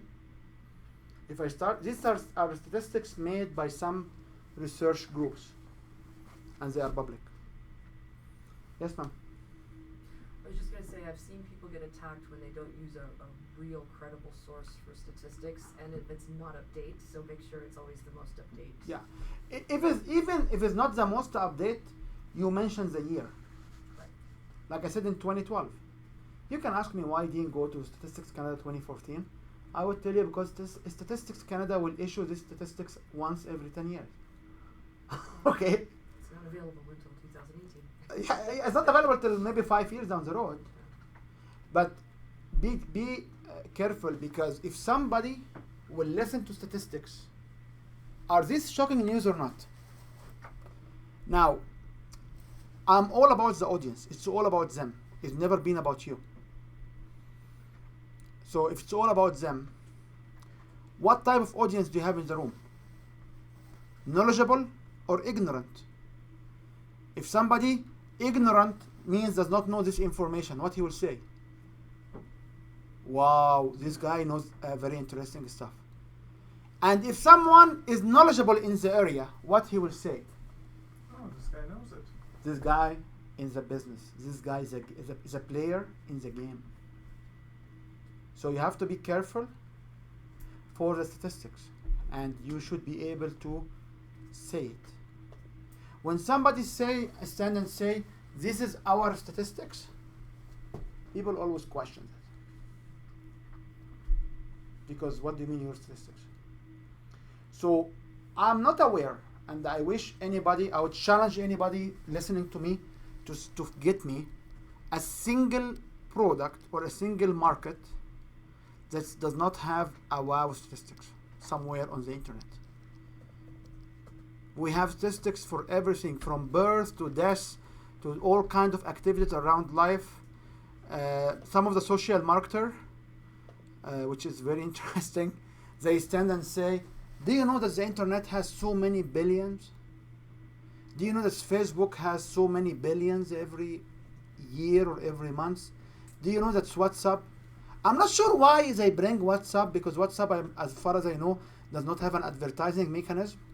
And as far as I know the technology, WhatsApp does not have 1 billion online users, because if you have it live on your phone, it does not mean you are using it. Okay? But these kind of statistics are very important. It establish. You can use it on your computer. Sorry? Oh, you can use it on your computer. Or you can use it on your Make sure computer. that. Yes, but if I have it on my iPhone or on my phone as installed program, I am not using it all the time. How many of us, at least one day in his life, his phone will go without ring? It will go one time, especially if you don't have power in it, right? So you need to have wow to do what? To establish your credibility. These people are waiting for you, the Wonder Man or the Wonder Woman, to solve their problem. And that's why I always say it's extremely difficult to sell to your friends and your network. If we are two friends together, we don't do business together. We don't get married together. We don't have business together, and I cannot teach you, because you can get the information. That's why we advocated, if we are having our network on Facebook, we use our network to run Facebook ads to reach people who are not outside, who are outside our network. Because if you only sell to your network, you will not be able to charge them.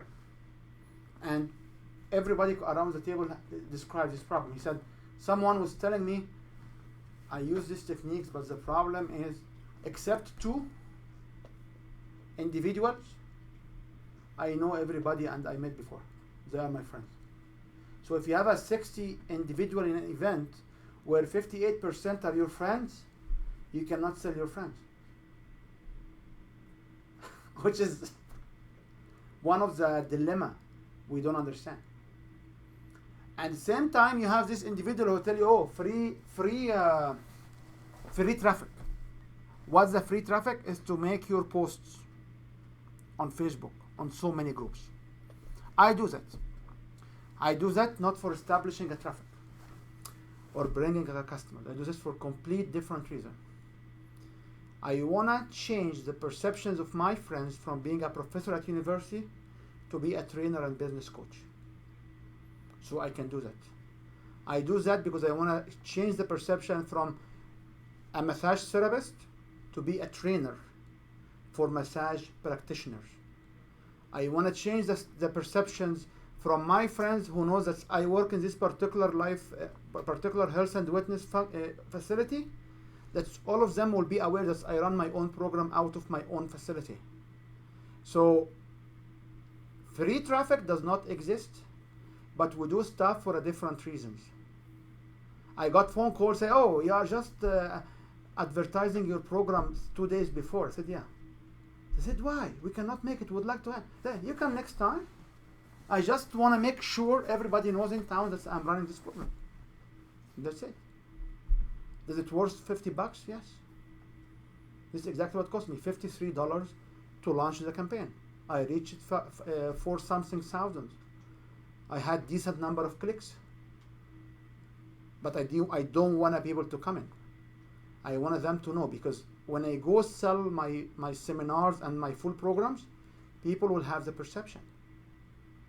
So I know if you get a consultant will say, I want to maximize the click per customer, but there are some stuff we do it sometimes for complete different reasons. Okay? So can you take 1 to 2 minutes? Let's say 2 minutes, okay? Take 2 minutes, write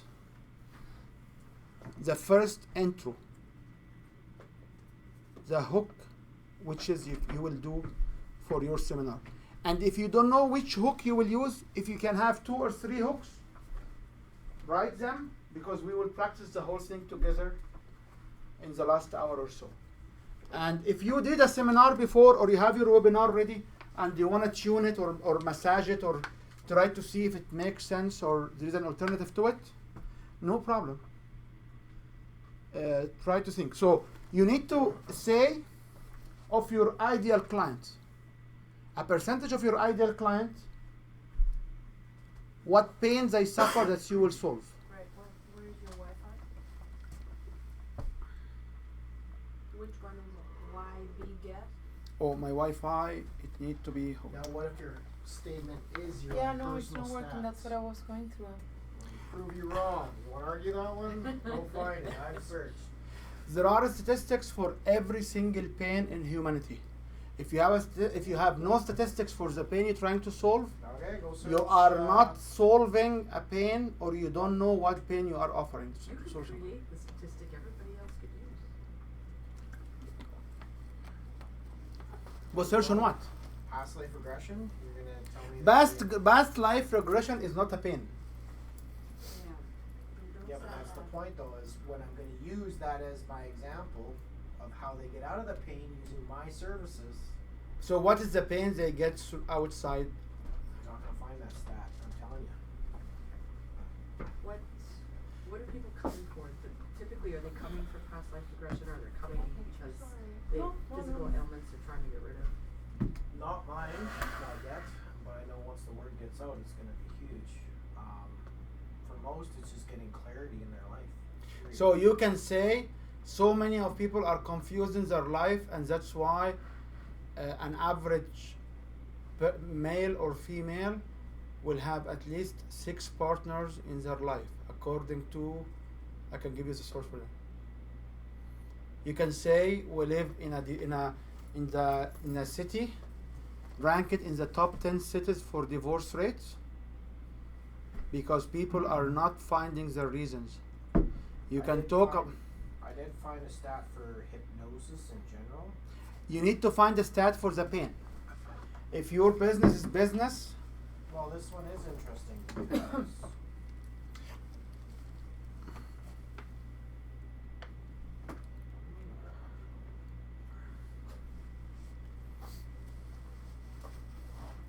okay. So, do you want to go around the table and listen to the different stats? Okay, Andrew, you want to start? Sure. So I took my statistics from some old research that I did, and it says, do you know that 83% of network marketers fail to create more than $1,000 a month in income? This is because most marketers do not approach. Stop. Yeah. Don't say because. No. Go. Just the stats. Why is just the stats? Because you are giving more information, and you will give them. So you want to stop at Just what show them the pain. is it? So 97% or more of ML marketer will make more less than $1,000 a year income, right? Well, monthly, yeah. A monthly income, sorry. Okay.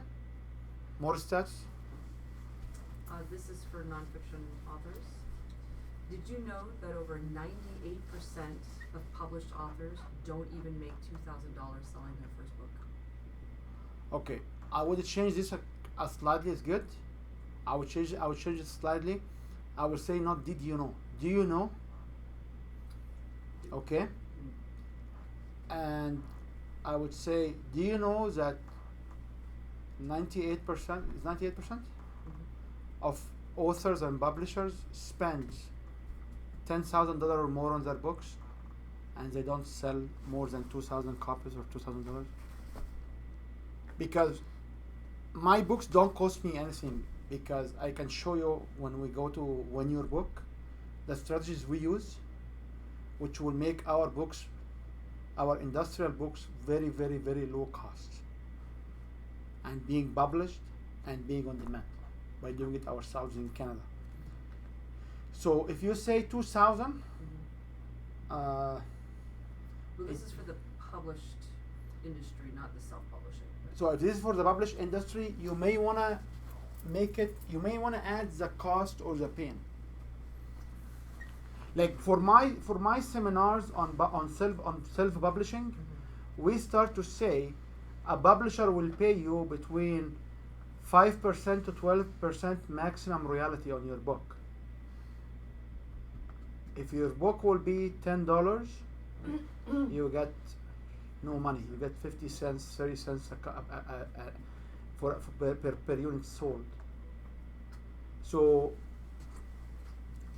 2,000 is a good number, but it needs to show more of a pain. So do you know 98% of authors or Published authors. published authors or authors using publishers? Try to keep it short. I know, Published authors.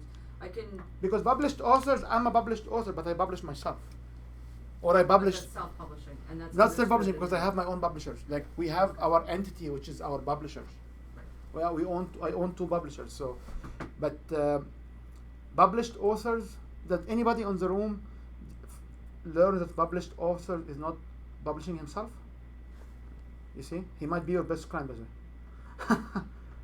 So when you say published authors, means for me somebody has his book published, not using traditional publishers. I could say traditional Like- published. What? Self-published or? Self-published is the other one, Yeah. But you're talking to people that already know what that means. most likely, but there are also beginners that are becoming, who may not know the difference of a small published house and a self-publishing. And then there's self-publishing that doesn't even go through Amazon. Yeah, but there are so many. Like I do self-publishing on Amazon for a spread, but Maybe The- there's too much confusion to use the statistic, and I should use something else. maybe. Okay. Do you someone wants to try another? you're gonna shoot it down, but I'm gonna use it anyways. No, why? 95% of my clients can be hypnotized by the technique I used and receive information to apply to their current life. I know you don't like it, but it's true. It's not that I don't like it. It does there's no not. pain. Sorry? There's no pain. Use it in their current life. It doesn't have a pain. That's pleasure. Because the thing is, people go to see you because Alright, they have here's a another pain. statistic. 100% of people can be hypnotized. That's a good one. But Yeah, but it's I don't. But there's no pain. That's but a it's, fact, though. that is a fact. But Yeah. hypnotize is But I actually. still don't know what I hypnosis know, I is knew going you didn't to. like them. I'm just How telling much- you. Can I- Like 95% of people don't know that they. I had a long would, discussion. I had a long discussion this weekend. Again, this one of the friend of this other Mhm. similar coach in town, Yes. and she said I didn't go for her session or so to be free for me because I don't know what's the reason of doing this. I get that. So when you have I don't know the reason either. It's If unique you- for every person. no, but if you must be able to overcome or help people going through a pain to find their purpose, to stop confusion, to get to the roots of their wandering, to stop asking questions about the past which they can discover. These are the type of pains which you can offer with your technique. When you talk about the specific technique you use, you talk about what they use, not why they want to come to you. Mm-hmm. There is another why, you have to look for it. Why they come to you, not anybody else. So the first why here, why do you need me or such a service like me? So when I say 95% of people don't make enough money of their own brand and their own knowledge, and they don't leave legacy behind, people now understand we have to brand ourselves or speak about ourselves for a different reason. So Now- what about this? 100% of people, did you know that 100% of people, to use a statistic, have the answers to their problems inside them. And I have a technique that can help them uncover those answers. But why do I need to know these answers? So that you can move forward. So that you can. So if I don't know this answer today, what will happen tomorrow? Andrew's new here, so You're going to continue to have. He's the my same client for so long. patterns. and we are always having these debates. He made lots of good progress in his business with this program, but we are always having these debates. I can see some fun No, and implications with the way that you approach it. But here's the thing, and I will explain you the perception of what I do. People think that in order to come and work out with me, they have to be in shape first. Just because, oh, look at how you look like, so I have to be like you before. No, but that's a perception that they have. How can I break that stuff, right? And that's basically what you're saying. You're talking a language that they don't understand because they're not there yet. You are, I am, maybe he is, but the population that you really could reach, they might not know what you're talking about unless that you're talking get to that. somebody Yeah, like me. because remember, if your ideal client can come to you without the seminar is waste of your time. The idea of seminars or webinars, which is the twin of a seminar, which when we say seminar, I mean always seminar or webinar or teleconference or whatever it is to expand your reach outside your current client reach. Well, I would say 80% of my clients come seeking clarity, period. In whatever it is that they're stuck on. Okay, so can you say how many percentage of people are stuck on? Sorry, go ahead. I just had an idea. Like, what if you rephrase this? Something like 93% of people are currently dealing with a personal level problem that could be easily solved with one of our information settings or one of our hypnosis settings. That way you're explaining the point to them and showing, the pain point to them and showing them how your services particularly can alleviate. Or 93% of people are struggling Mhm. and Yeah, I was gonna say that. are So struggling because 97% of their connection to the past, Yeah. which they don't know. They're in That one pain. is a good one. That- 93% of people That's cannot consistent sleep at release. night. See, my thing is, I always want to come from Suffer the in silence. solution. You can't come from the solution. But that's who I am. And If this is- that's what I teach. That's the whole point. Is people are stuck in the problem, and I don't want to be part of the problem. I want to be part of the solution. Yes. Yeah, But but you how don't you gonna have- But sell you them? guys, hold on. Remember in my very first slide, my second slide in my seminar, people don't make enough money out of their knowledge because of their ego. Because they are not willing to use what you can achieve results. Here, all what I'm asking for in a 90-minute seminar, the 20-minute basics of it, because I can show you the 20 minutes and then I can show you how you expand the 20 minutes to make it 90. But it's the same. All what I'm asking for is less than half a minute statistic, which will be received and people will move on. There is nothing about being part of that problem. The statistic should be aggressive. Wow, what are you saying, man? If you say a statement, say, oh, wow, what are you saying? Are you serious? If this is the response of your audience listening to your statistics or your opening statement, they are now listening to you. If Now you can tell them the problem. if you try to say, I am doing hypnosis, if I'm not understanding hypnosis, it will be like resilience. Like when I stand there, I figured out what does mean building resilience. But if you tell me, 80% of people can use this technique to build their resilience, what do you want? Okay. But when I stand and say, 2/3 of kids in high school tried at least one time drugs, and 40% of kids in grade 11 will drink at least 5 times a week because See, I They have don't a over- they statistic can- that I can put my finger on. That's Yeah. the problem. 97% of people. Do you know that 97% of people suffer in Yeah, but just silence? throwing a name, a number. No, out there it's not doesn't throwing a make it number. Right or wrong. get the suicide statistics. I can't find any. There You is should- none. There is Is none. there an association for hypnosis? Well, there is, but it's strictly hypnosis. It's not dealing with what I deal with. No, but can you talk about? So I found Like one a statistic statistic that that they was have. kind of interesting. It said 90 clients that go and use hypnosis will take, like, say they're a patient, a hospital patient that goes and uses hypnosis, will lower their The recovery or no, the money the bills, their bills. yeah, will lower the hospital cost by $700. Okay.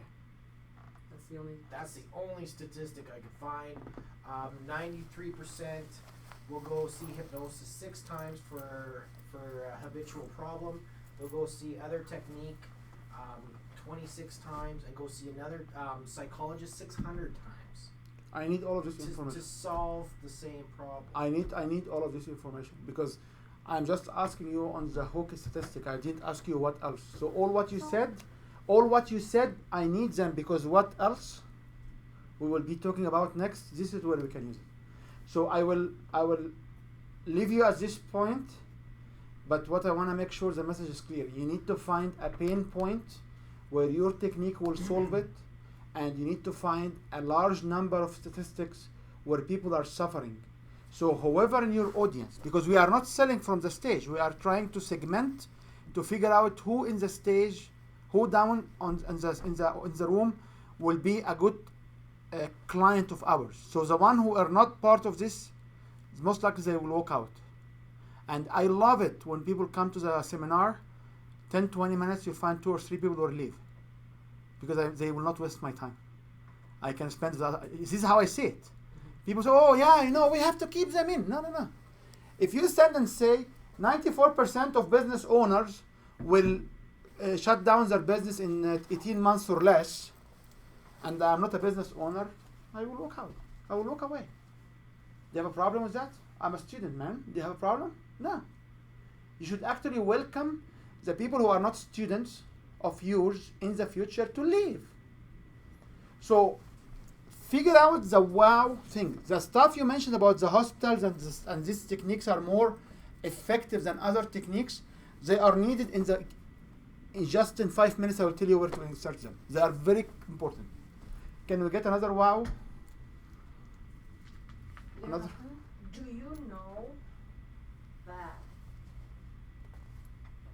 the World Health Organization is predicting that by 2020 mental health issues, including stress, will become the second leading cause of disabilities? Disabilities. Wow. That's a Good, lot. this is a good one. This is one. Damn, it's a good one, right? Yeah, right? yeah. Right? Yeah, you write it. Okay. Do you have one? I have a couple. So the first one is 70%. Do you know that 70% of your waking hours you spend it seated or vice versa? Waking hours, yeah. So 60% of adults are overweight or obese in Canada. I would say more, but it's okay. Yeah, no, it is depends because depends. Not all the provinces are are the same level, so that's why. Okay. 24 billion spent in direct medical spending. You need this information for something else later. So you pick up one of these. These are, I think, all of them are good statistics. Okay. You wanna go? Yeah, mine is a borrowed one. Like, do you know that 94% of small business owners will not survive or not be profitable within the first 5 years? Okay. Okay. Yeah. That's good statistics. What I love about Heard it 100 times, but there are people in your room that That's probably right. wouldn't have heard it. Yeah, and that's Mhm. mantra. You should remember that. so pick up one and please when you go home today you start to put this as one slide in your slide because we will have the course and then we'll have the last part of the course where you should have your signature presentation or your trademark presentation and this is one of them. So we should by the end of this week having your intro presentation which can be recorded as a webinar. This is the whole idea of having these discussions. There are more advanced techniques which is I will share later on and more advanced which is you have to be more to share but anyway but we need to have at least the basic presentation. So after your wow factor what you should do in the psychology of the audience. Well, apparently not tell them why. Okay, we will not tell them. No, we will tell them. We need to establish now, not why. We need to establish now that I am the expert. So you should be able to put here what we call it info nuggets. And don't tell me nuggets are for sale, 10 for $1 at Burger King's, okay? You need to have 3 to 5 nuggets. What this information nuggets means? It means who is your ideal client, what the ideal client will have. So for example, people will go spend $700, people will spend or will save $700 if they attended a hypnosis session during hospitalization because they will clear early. On the average, within 6 sessions, people will start to see results compared to other techniques. Remember this information you mentioned? Can you make them as pieces of information? How do I relate it to what I do? 'Cause I am not. I want you to disengage what you do from this presentation. Remember, when I gave this before, and some of you were in the pre-courses for this particular presentation, I got the following comment. So why you don't go and sell my program? I said, because I don't have your story. But this system is templates. You use it, it should deliver results. So I need here 3 nuggets information which people will talk. So when you mentioned about obesity, when you can say 90 whatever or whatever percentage of people obese will be subject to heart stroke or heart attack within 5 years. You can say obese will have less mobility, or 15 or 90, 100% of obese people cannot walk for 2 whatever kilometers. Okay? People with past life blockage cannot enjoy life. Just information. It's not, I need information to describe the pain, to give you more credibility on the pain. Remove from your brain what is my technique and what people can do for me. We attended a presentation of famous speakers on blockage, and we never really got to know what their techniques are. We know all the pain. Now you are an expert in understanding people's pain. When I said here, if we go back here, these people, for you to buy, what they need to know? They know their pain. No. They need to know that you know their pain, not they know their pain. If I know my pain, I will not come to you. I will pick up somebody else before you. Remember, we always say, if one country is the best country ever for people to live in it, everybody will immigrate to it and will have no spot there. That's right? So if I know my pain, I will be able to solve it. The problem is I'm coming in front of you because I'm struggling within a specific need. I don't know how to fulfill it. And you can show me that you understand my pain, and you can show me from your personal story, and I know you have an excellent story with your granddad and stuff. I know your story is very strong because you have similar experience than me, like me, and you're able to overcome it to the new level. I come to buy from you. Unfortunately, in information product, as us as the front of our business, we do have to be the example for people to buy from us. I'm not talking here about the niches like Get Your Ex Back and stuff like that. I'm talking about this is my core business. So because I run Win Your Brand, I know what I was doing for my branding from 1992. I was able to rebrand myself every 3 to 5 years in a complete different topic. So I can get more grants, more students, more laboratories, more companies running in. I can tell people what to do. And that's why people come to me. They don't go to somebody else. So you need here, when you need to, these people to buy from you, they need to make sure you understand their problem. If they do their problem, they will not come to you, because they will be solving it somewhere else. So when you have a crowd and you try to segment from your crowd which one your ideal client, you have to make sure that your crowd early on will know that you are the expert. So all what you need to do here is to give them information nuggets. What this information nuggets will confirm. That you're the professional. And you know this market. So if your market, like, because I know, like, when we see advertising on sabotage or blockage, if it's very well made, it will not have these words, because you need to show the pain. You are in a very lucky position, by the way, because all the practitioners in your area, they cannot speak on this way. So all of you we're all struggling with the same pro. Because and all of you are ego. So to make sure you understand the problem is very straightforward. These are the statistics.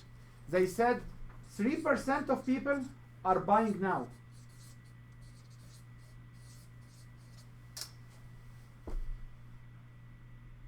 %30 will say no, for, no, and only no.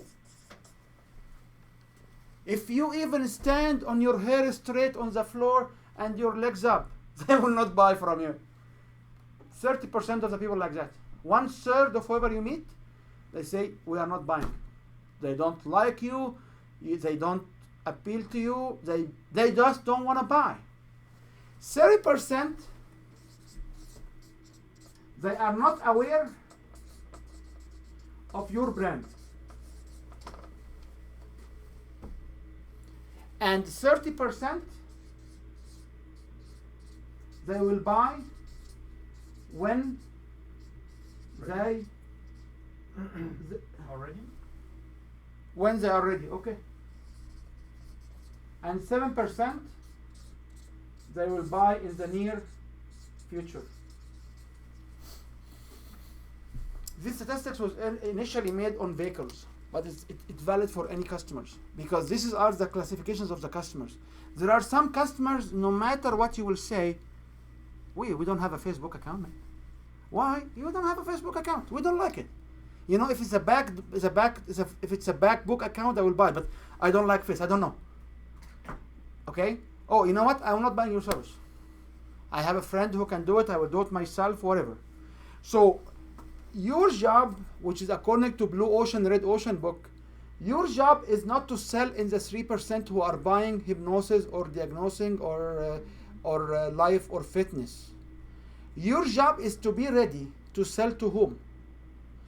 The 7%, the 30%, and the other 30%. So you have to position yourself as an ultimate supplier to these individuals. Because here means the need is there, and most likely they have a prospect of a client, of a supplier. So if I want to go and buy like sales training, and I'm shopping around for sales training, I will go to SAIT, NAIT, I go to University of Calgary, I go to Montreal University, I go to any other college in town for sales training. That's right. So now you are competing with your sales training with whom? With all of the above.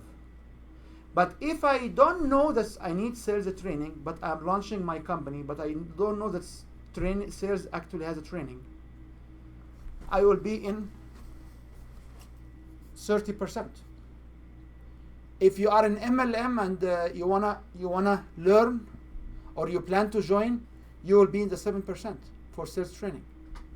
So your job, really your job, is to sell to this 67%. By talking to their pain, I get that. I understand. By talking in a seminar format or a webinar format to attract these customers. Because if in your field, your customers are already aware they need this service, they will have it from the closest one or the shortest proximity to their house. That's not true, because they're coming 10 hours to see me. So. No. If one or two will come for 10 hours to see you, this is not the market, because the market has to be validated when you have $1 million equivalent sales. So $1 million, if your program is $1,000 program, you need 1,000 clients. If your program is $500 program, you need 2,000 clients. Sorry, what is that for? Your program is not a program to be able to describe it as a program for meeting these statistics if it's below $1 million revenue. Got it. So if my program is $10,000 program, how many do I need? 100 people to make $1 million. You will not start with 100. You will start with 100 clients. 1,000. Why? If $10,000 program, What's the cost for the program? if my program is $10,000 program, I need 100 people to make it $1 million. If my program is $1,000, That's it? yeah, Really? yeah. You just need 100 people. That's it. But you will start with 1 or 2 or 3. I start this program with 2. No. So What I think, but correct me if I'm wrong, what I think he needs to do is to get out of his, I don't know, out of what you really do and get into the other side, because you're selling what you're doing and that's not selling, obviously. You're not making money, right? So you're selling what you think in your mind. you have a Right. current client. One easy way to say this is you have a current I client. don't know how to say it, but you Go to your client and ask your client, why did you come to me? Why did you come to this particular? I know. percent of them say it's clarity. That's what I'm telling you. You're Okay. saying that's not a pain point. I'm saying it is because they all But want it's- clarity. But That's clarity it. That's of, all. of Clarity what? But is a clarity of result. what? Yes. Clarity is a result, so they Yeah, but get. well, every individual clarity. client, they're not all coming for the same clarity. That's my point I'm trying to make, is there is no 95% are coming for clarity in losing weight, or coming for clarity in relationships, or coming for clarity in, So if I don't have clarity, I will have a struggle. Or what I will have. Are they not moving forward because of lack of clarity? Or are they stuck in their life for bad they're relationships? stuck in a pattern. And, Stuck in a and pattern. I'm not gonna say this is the pattern, because not everybody has the same pattern. Stuck in their patterns. 95% of people are stuck in their patterns and are needing clarity. And that's what they're finding. Which is beautiful, man. You said it. Which is beautiful. There you go. If you say Now. 95% of people are I hate that. I'm just throwing a number at it. That's it's the okay. point. If you That's what say kills if bullshit. we say people are stuck in their life and they are not enjoying their life because they lack the clarity, they lack it, and but I can't put a number to it. That's the point that makes it feel wishy-washy. Yeah, but you can But help you can. 95% of your clients get past Yeah. that. But you can Yeah. put a number because of your But then client. again, we're back to it's not. okay. So maybe for you it's not the statistics. Maybe for you it's the wow. My entry- own statistics. No, Can no, he say my no, own no, no. statistics? But maybe for you it's not statistic. We said No. it's a hook statement. No, because then it gets torn down. So the hook statement will be Because that's putting. almost all of them, almost all of us lack the clarity in their life. Or all of us, do you agree that all of us are struggling because we don't know what we don't know about ourselves? Like that. That's Yeah, it. that's a brilliant. Maybe, All right. because There. There you go. I In knew the I advanced- could do it, damn it. in the advanced techniques there are different types of hooking or hook statements. So it's just statistics are the most common, So easy one. What even if I said, do you agree that all of us need clarity in some area of our life? Not in some area in our life. Or, yeah. Or Everything seeking else- clarity. Everything else is perfect. Okay, so We all need clarity. would you agree that we all need clarity in our life? Do you agree? Or Do by you show of agree? hand, who here has clarity? 100%. Needs clarity. Who here? No, by show of hand, And who here has 100% clarity Who's got of all their the life? answers? Questions. Anybody? Yeah, who's got all the answers? I Nobody's like gonna that. put their hand. Which is great. That's the Yeah. point. Which is Then great. you know that So they're- the next statement, Yes. no. Anyone yes? The next statement it will be. So if you look around you guys, you will not find a single hand up. Which means all of us need clarity. So I am, and then you move to the next level. So can you these say advanced techniques for hooking, James, it needs you to stand. You never sit when you talk. It needs a very powerful speaker getting inside, standing there, look at their eyes, make the eye contact eyes and say, I would like to ask you, who here has 100% clarity of their life? By show of hand, or by show of hand, can you show me who here has a 100% clarity of their life? If somebody raises his hand, which is the risk, it happened to me one time.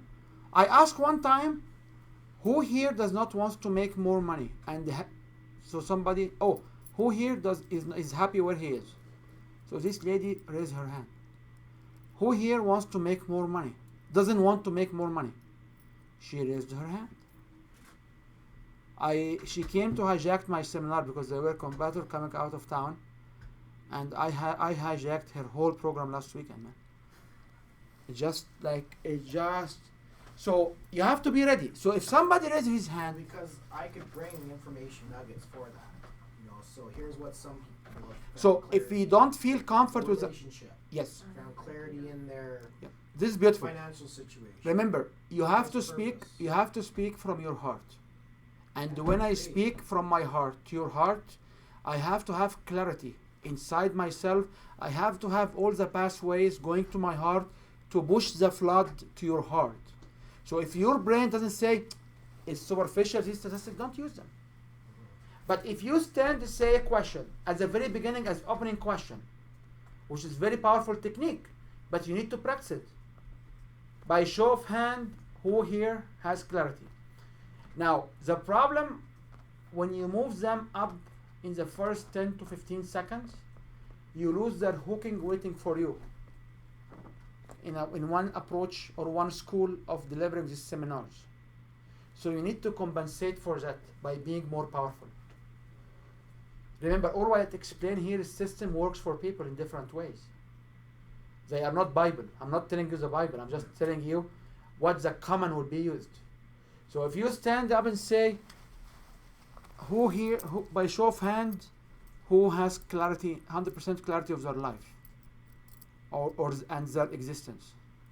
Like at 100%. What if you said 100% clarity in every area? It doesn't matter. A very strong question. What will happen if one guy will show his hand up? So therefore, Invite based them on up. our statistics. No, you cannot No, invite them up. It's very risky. So can you? So Then you can if say- I somebody, don't know why you're sitting here, but no, if somebody will raise his hand, you say, this is exactly what you feel when you are confused. Because if you have 100% clarity of your life, you make the most money you can, you'll be the most happy, the most happiest you are, you will be the top of your life, that you have no trouble or nothing to come here. This exactly. are those nuggets that you just said? Yes. Okay.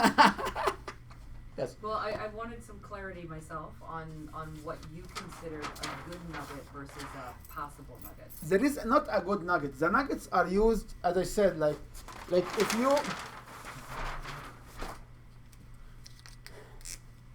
you look at the crowds here, you need to segment these crowds into multi-levels. One of them will be your immediate buyers, and some of them will be the rejections. Okay? So when you say, can you relate or do you agree? You look at the room and see who shakes with their heads. Okay? It's very easy when you be like in this room. So I would recommend if you want to start, you can figure out a way to get into this room. Very small room, 10 seats, 6 seats for you to start. By show of hand is good. It helps you know. So when you talk about your nuggets, you want to segment your ideal clients. So for you in particular, you have writers. What kind of writers do you have? Me? Yeah, Non-fiction business, usually help with research. non-fiction business. That's great. Are there male or female? Mixed, pretty. Mixed. So I wouldn't put a nuggets on male or female. Are they old writers, or like how many authors or writers would write, like how many novel, for example, or how many book? On average? Yeah, I'd say 3. 3. So you say here, do you know that authors will publish on the average 3 books? Do you know that there is at least 1 to 2 years between a book and to another? Do you know that how many followers, because you do social medias, right? So do you know how many social media followers people are putting there? Do you know how many social media subscribers around the world? Or Like- how many do you need in order to get a good book launch without spending $10,000 on a book launch? So if you have these numbers, so for example, you say you will need maybe 5,000. Yeah, see, it doesn't work with an actual number, but it's a level of engagement with whatever number they have. So you basically need to phrase 3 pieces of information. So can you, and you'll do this in 5 minutes from now. You'll spend 5 minutes to start to write 3 info nuggets. Now, Start with, do you know? no, not necessary.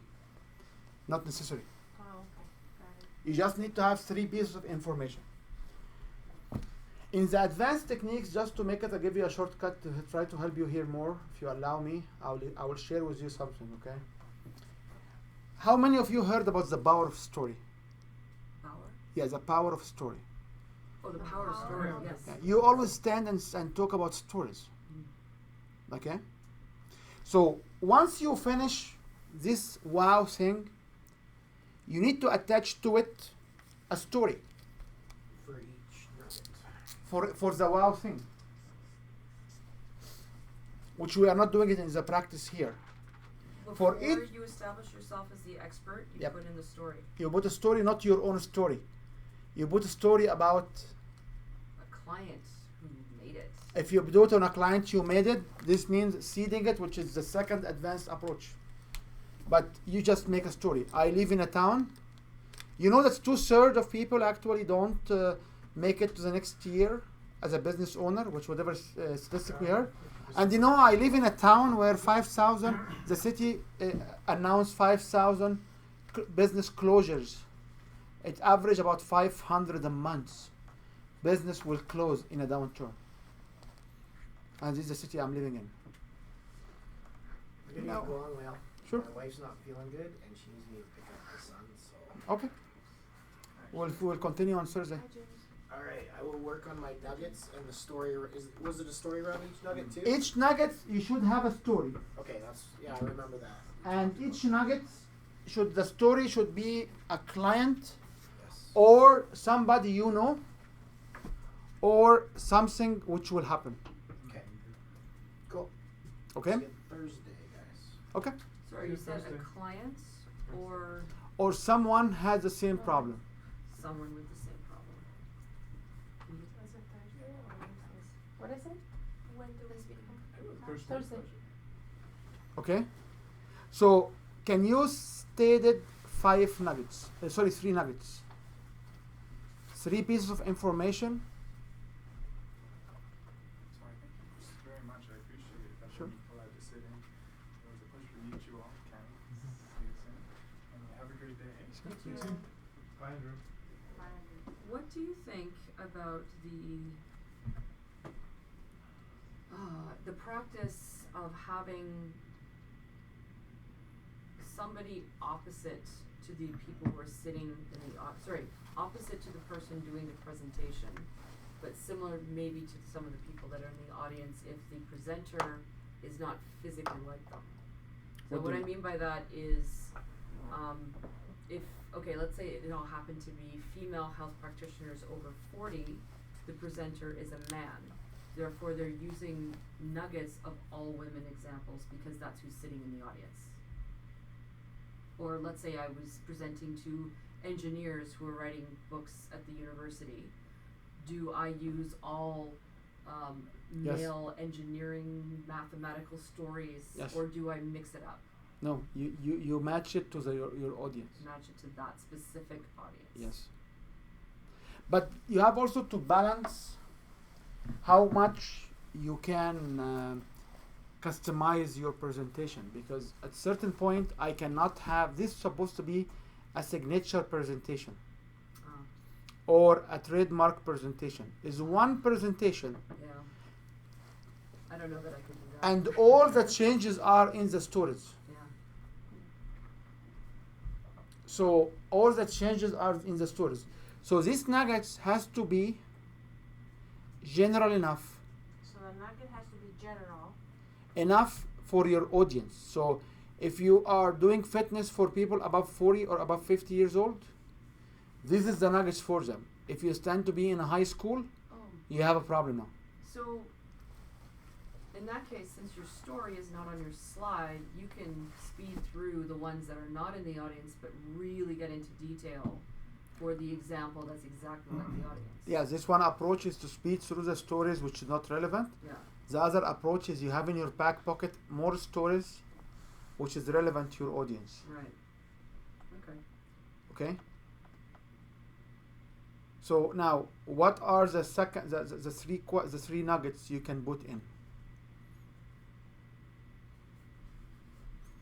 And see, I'd say it completely depends on the audience, but if I were to do one of each. But remember, when you do a webinar, you don't know your audience. The webinar is automated. Mhm. So if you have an automated webinar running, But it's all going to depend on the keyword searches that I do that week, because that's typically the audience that's coming, and I was going to tailor for that audience. yes, but you have no guarantee that this audience will be this particular domain. It doesn't matter, because I'm only expecting 10 to 15% to resonate with me and stick around. You should have 20 to 30. This technique should have between 30 to 60%. I would like that to happen, but a minimum of 15 is actually really good for most webinars. But Sure. yeah, if it's really tailored and that's the group that's there, more people are going to resonate. But Believe me, if it's this very general. if these information nuggets Mhm, are really valuable information, and I am not in this area, mhm, I would I was so interested in this $700 saving mhm, when people having hypnosis. So there are two schools of thoughts. You can have this information valuable for audiences anywhere, mhm, and you can try to make it as close as possible to your own clients, mhm. because the stories here where it will make them waiting for your offer. Mhm. So when you say, I have this so and so is my clients, or was in my program, or completed my program, and he was able to overcome this. What you will do with this information? People now understand that you have what, You have a solution to something that's been on their mind. and they will be waiting for you to sell them your solution. It's very dangerous when you just open up the jacket and say, hey, here's an offer, Mhm. where this offer has been done. In an education seminar, in EBC, we're not permitted just to create a seminar and sell. We have to do about 30 minutes of education first. And these are education, because you are telling information. I'm not sure that we can get into. It's a different typical format, because normally the education comes first. You hook them to stick around. Here is you hook them to listen to you, Mm-hmm. and you give them, it's called information nuggets. Well, I guess they're not. You don't make them salesy. You just make them information. I am not making them salesy. Right. It's the power of story. Right. Okay. I am telling you, 2/3 of 500 about 500 business closing every month in Calgary, and my friends, which I was helping in my program, they just started the restaurant business on August 5th, and I'm helping them, and they actually reach outside their culture. Although it's a Egyptian store, we demonstrate to them how to reach, and in the second week they start to see large percentages, massive number of clients from non-Arabic culture. Well, I want to know where that is now. You see? Yeah. So when I say this story, you understand that I have a business, I have a heart, Yeah. I have a program. Yeah. Did I sell you anything? Oh, and you didn't. If they're friends. No. Because if it's like me, They became my just client. give my services away. No, to they friends. became my clients. But they could become clients, but they don't know that you're doing that. So they are your clients, but there's an exchange of services. Okay. Yeah, because there's a lot of people I've helped, but only recently do I start charging for it. So, okay.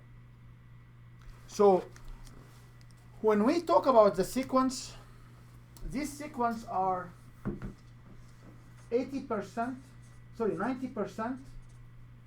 information and 10% sales or invitation to join. The reality of what we do is the opposite. There are 10% only info and 90% supporting your offer or your sales. That's it. There is no, what are the info? We did not talk about it here because you can also insert here something like housekeeping. Okay? So housekeeping is some of the info.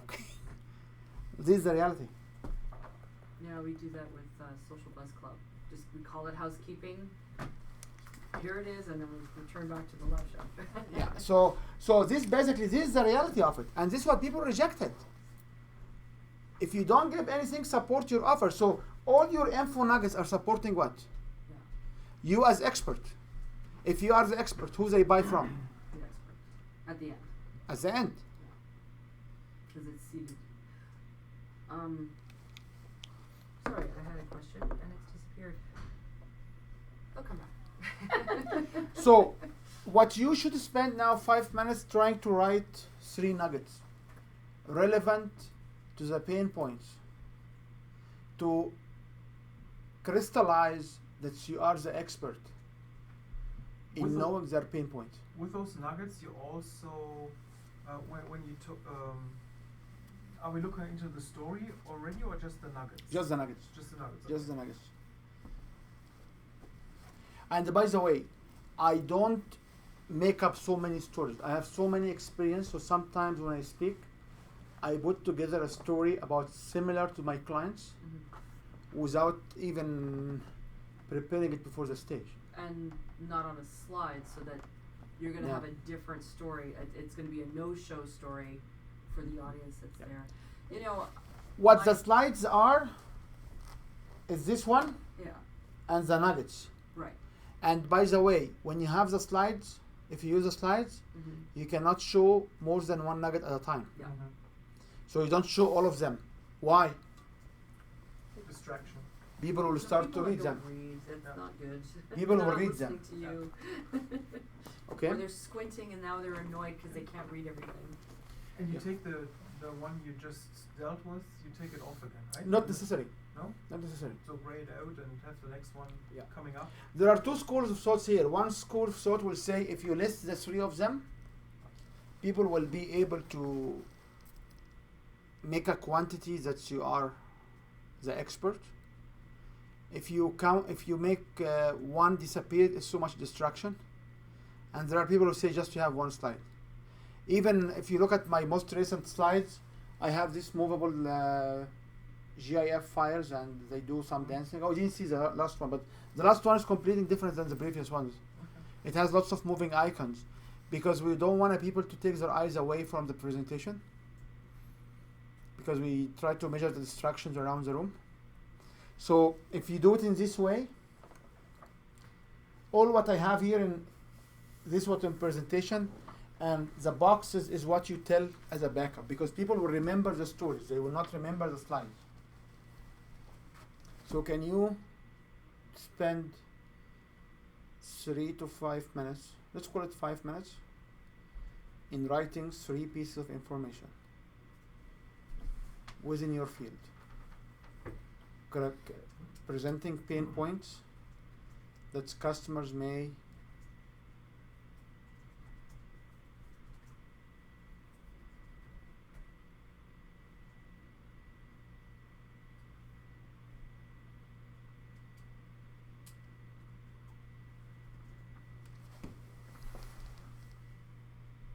let's just have a marker here. Yeah, okay, so if we want to try out some of the information nuggets. You wanna go first? Sure. I would probably have a different stat than what I mentioned before, but the 3 nuggets would be most authors struggle to sell books. Most authors are frustrated having few online followers to help spread their message and discuss their books. Most authors have no influence and no mass media attention. All to sell books. They are good. Those are good. Yeah. Okay. And the stories with the second one, for example, I will go with, I will say, the minute you start to see 1,000 of followers in your profile, you will gain what we call it social endorsement, social acceptance. These followers may not be your ultimate client buying your book, but the minute I have few thousands in my portfolio, people will look at me as Yeah. the expert or as social endorse that my book's worth something.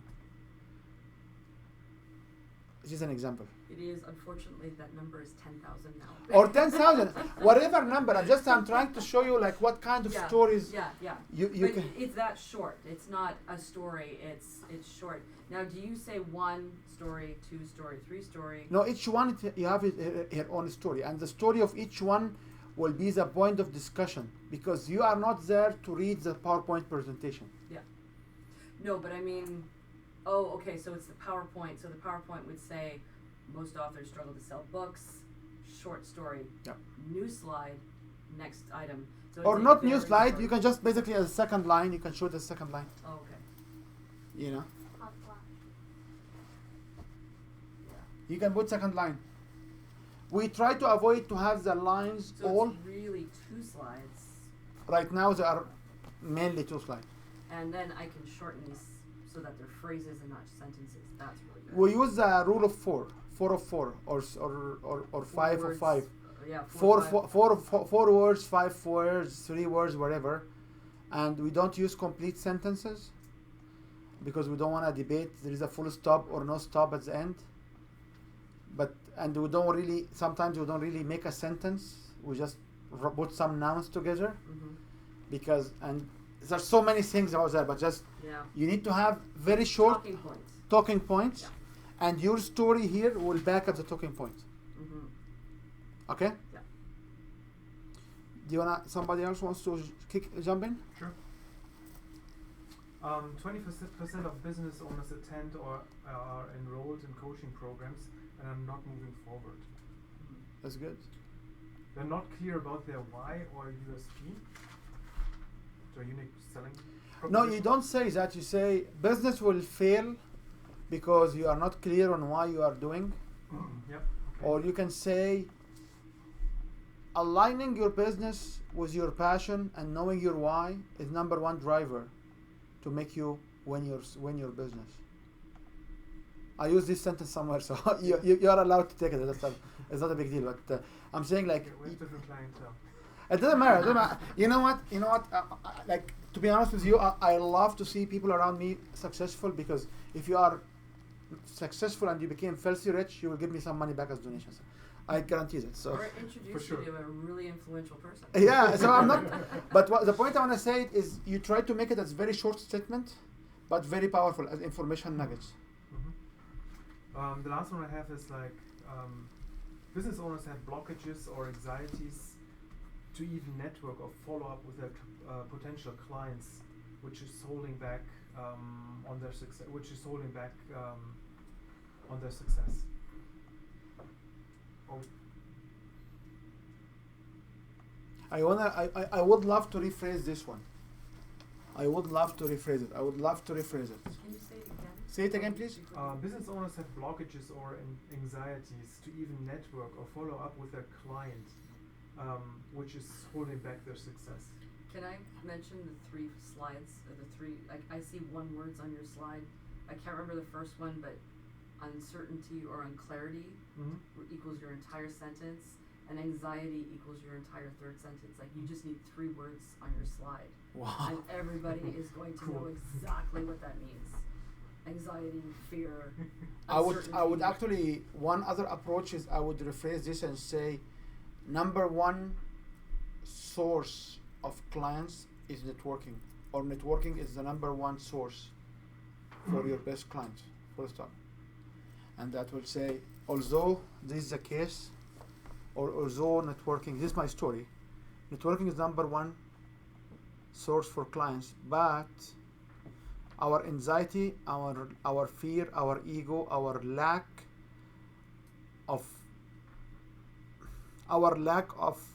the desire to participate, we don't know the system how to participate in networking, and that's why we always screw up. We don't like to go to networking. Who here does not like to go for networking? When I work with this particular client, I was able to get them out of this shell, and I made them networking gurus, and they got out of their networking so many clients, or whatever number you wanna make. So if she select anxiety for a representation, I would go to the other route and say networking as a representation. can do a positive spin. Yeah, do positive. But remember, there are some businesses on networking. Like, if you want to say, if you go to MLM marketing and figure out these big 100 companies, how much money they make in business, you can talk about hundreds of billions of dollars in business just from networking. You can say that.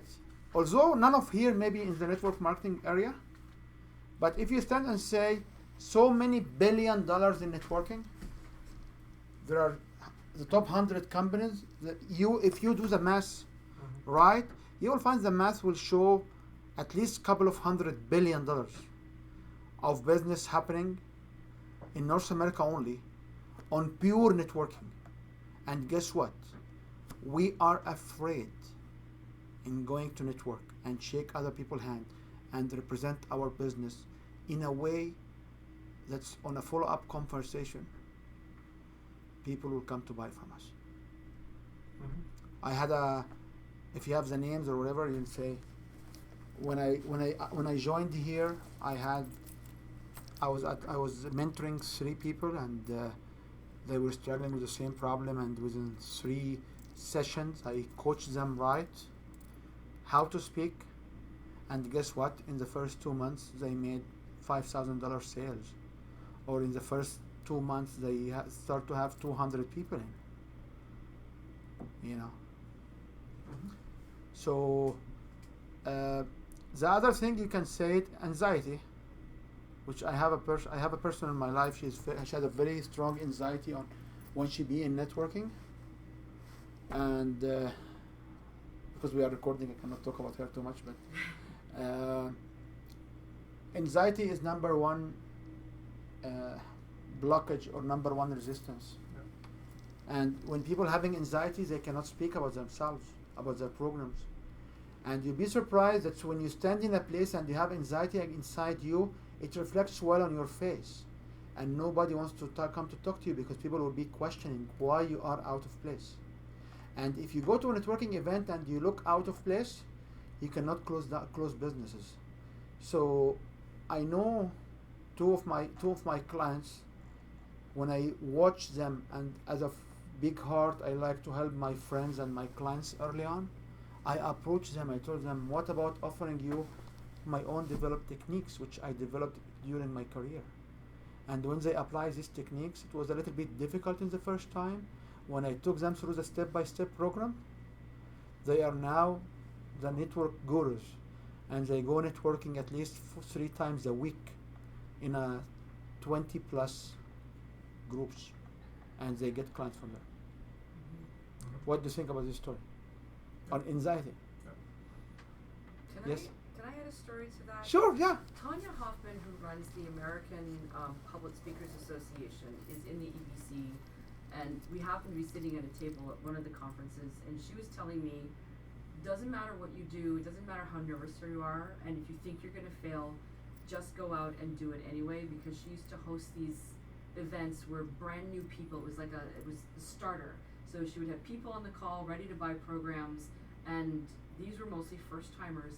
And she said there was a woman who was tripping over words. She was so nervous. She was shaking. Her papers were shaking. She was stopping mid-sentence to take up water. And even that woman sold 2 programs. And I think people did it because she actually finished rather than, because there were other people who've come and walked off stage because they couldn't finish. But this woman, she finished it and actually sold 2 programs. It was the worst presentation she had ever seen. You know what? I'll never forget that, because anybody with a stop, once you've done it once, you've done it. Yes, but the problem I saw, because you bring us to a much general discussion, the problem I saw is, and I was there and I had these people with me, and it was very interesting. These people are stars in what they do, but they have all of these barriers around their heads from Toastmaster. You have the time, you have to look. You see me now, like, do you believe somebody with a tie with his shirt outside his pants? It doesn't matter. I'm like you guys, it's just too much, like 3 hours right now in the course. What does it matter? I'm on videos, okay? Will this make me look bad or look good? Doesn't matter. People are about the connection with the heart. People are about what they receive from you. So when you go stand on a stage and people say, oh, you know, I have to remember, I said they were at that. You can say at that location they were. It's not a big deal. Don't say they were at that location or at that location they were. It doesn't matter. As long as you have the connection. So we have been grown in a society where you cannot do so many things. You have been disciplined when you were young to what you can only do. And people will give you instructions. So I'm surprised that people, when they come stand and say, oh, I want to say, and they keep reviewing it, like, I can share with you a secret. Like, I laughed when I start doing these workshops and having this intro minute, and people will sit around and just try to cite, to remember how to cite their introduction. It doesn't work like that, in my world. I stand there, I say whatever I say, I try 3 times, I pick up the best one, and I move on. I'm not happy with the 3 times, I do it 4 more times, and I pick up the best out of the 7. That's it. I can show you also a technique how to memorize the topics you have. Because you can visualize them, you can memorize them by visualization. You don't need even to read them. You just need to... Sorry, what do you mean by memorize your topics? Like for an intro, what's that? You're talking about the video session? The neurological. You can remember the image of your talk, and you can speak about it without remembering the exact phrases. Oh, I see. Okay. Okay? Yeah. And if you want 30 seconds more or 30 seconds less, it's not the end of the world. The fact is somebody put you to talk like 7 minutes, 5 minutes sharp. I'm not working with an atomic clock. I don't care. Right. You are on the stage. You should be within your time zone, which is 1 minute more or less, it doesn't matter, but you shouldn't overtime by 20 minutes. I was in a situation where I saw a presenter asking for an extension of time twice. She standed twice the time she was allowed to stand on the stage, and everybody got engaged with her. She was so gifted. She cried on the stage, which is we shouldn't do. She was a gifted woman. None of us, I'm not addressing these gifted people now, I'm looking at the public, the 80% of average IQ individuals. You can stand on the stage. You say, I will talk about this particular 5 topics or five points. There is a way to memorize the 5 points, and you say, start point 1. Here is the title of it, and you give a speech about it for 2 minutes or for 1 minute. 160 word. You can speak 160 word. If you can speak 160 word about any topic, you can. So, I don't know, like this is my style. Now, when I was teaching multiple classes. I was teaching multiple sessions, multiple classes in the same year, and I was going to different classrooms on the same week, and everybody received the same information. But what I was preparing there was not the same. And what usually happens is when you give the first presentation, you will be a little bit out more than time needed. Second presentation, maybe with third or fourth presentation, you will find that you need more data because you now feel more comfort, you speak faster, you can convey the message much faster than anybody else. So you will find that you are actually needing more material. But there is no professional speakers who just memorize. You are not citing. You are not reading. So that's me. If you are the one who reads, you need to bring a music stand and put it. You cannot put the stuff on the floor. This is one of the techniques which I wish the guys was here, because if you book your folder on the floor, what's on the floor? Dirt. What other than dirt? No, what other than dirt? It's basically we step with our shoes on the floor. So if you put stuff on the floor, it's not the way. If you have the stuff open in front of people, it's not the way, because people look at you as the secret guy, as a guy has the wow factor. So you cannot share with them what you read from. So there are lots of these steps and these advanced techniques which you have to make it. But I am the guy who say you should not memorize your speech, Because if you forgot one word, what will happen? You're off track. You'll be blanked. Yeah. And is as pressure to you as pressure on me. For us, it's always the very first 1 or 2 minutes. It's a moment of engagement. No matter how many speech you did in your life, it's always stressful. It's the first engagement. You want to make it good, but you have to move forward. So, okay? Nobody knows what you were going to say. And this is another point. Nobody knows what you are going to say. So if you forgot one thing, you don't say, "Oh, guys, let me forgot." I was in front of a speaker, and this speaker, what she said, "Oh, after she's done 2/3 of her talk, oh, let me go and review my point." And she got her paper, and her paper has all tabs, like text, small slides. And she said, "Oh, you know what, guys? I prepared the presentation like that because I'm not good in doing presentations for you." What? What are you saying? What are you saying? That she's not good at doing presentations. Like, what are you teaching us? Like, you are teaching us you are slum, you don't know what to say, you have these yellow tabs, and you wanna now to review if you did all of them or not? Who cares? Who knows what is the real content? So these are the areas which is, I sit there and I laugh. What is going on? Why you did not invest in yourself? You claim you are. She carries a brand which sold everywhere for containers. It's a multi-million-dollar brand. It was acquired away from the stuff she was saying, which is very not encouraging people to start business. But I look at what is going on here. If you are not ready for me, why do you waste my time? Anyway, so you wanna start with, you wanna share more nuggets? Sure. So, as lack of physical activity, so there is an increase of heart attack, stroke, blood pressure, diabetes, and cholesterol, and there's a increase in weight or weight gain, and decrease of muscle mass. Those are the three, and then obviously build from that. You can. Oh. Sorry. Go. I want to make a statement because you're gonna read it and have a story, read it, have a Yeah, story. yeah, kind of. And what would be really powerful, because so many people are there, is a statement that's like, you don't have to live your life that way. This can be the conclusive statement at the end. That's Yeah.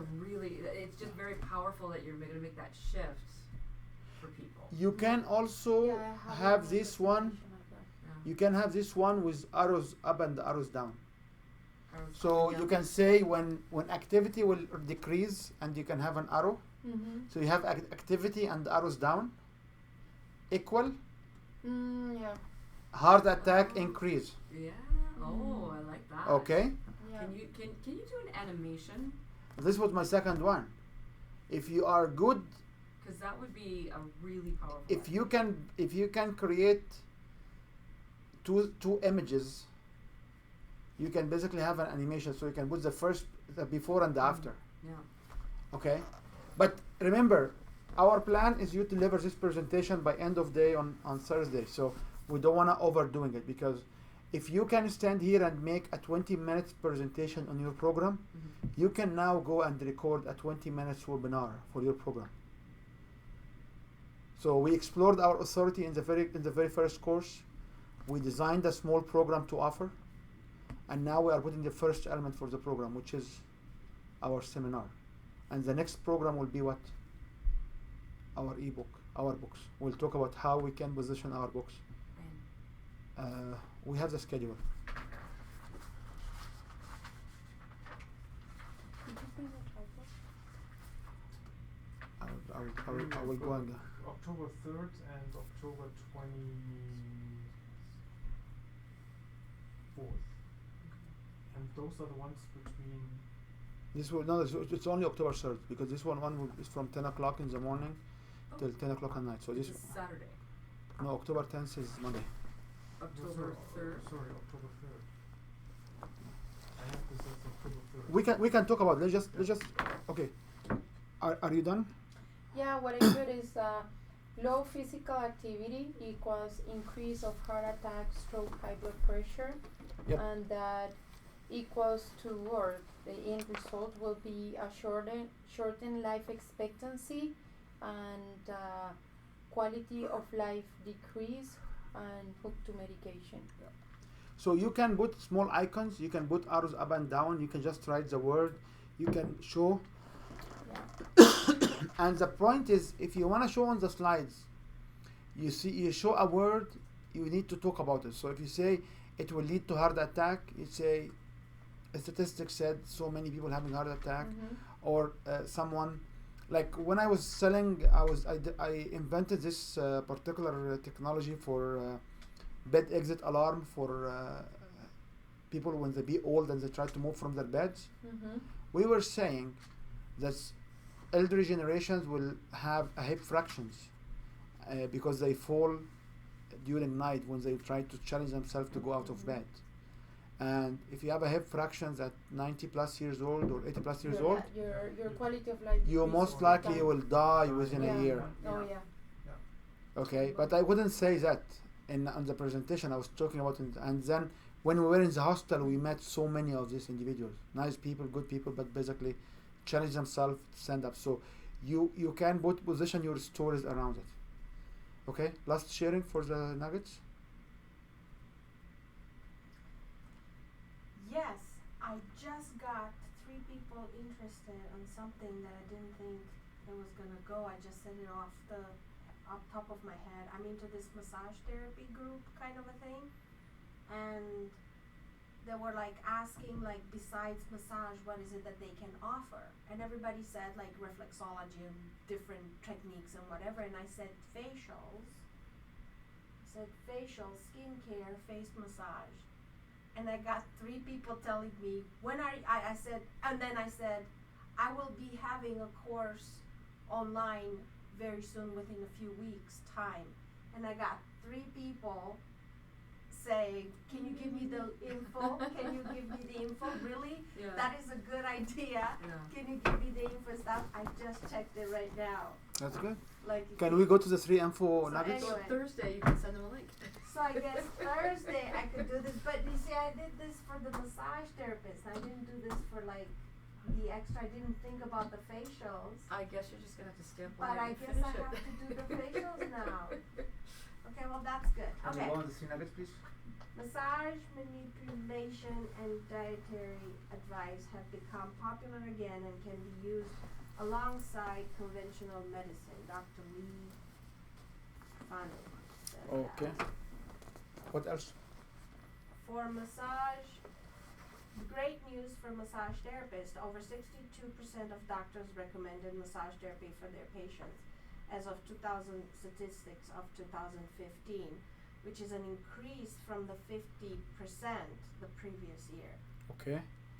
And the benefits of the massage, do you know that the benefits are the benefits of the massage therapy is improving sleep, soothing muscle soreness, increased mental alertness, boosting immune system, aiding headache sufferers, reducing stress.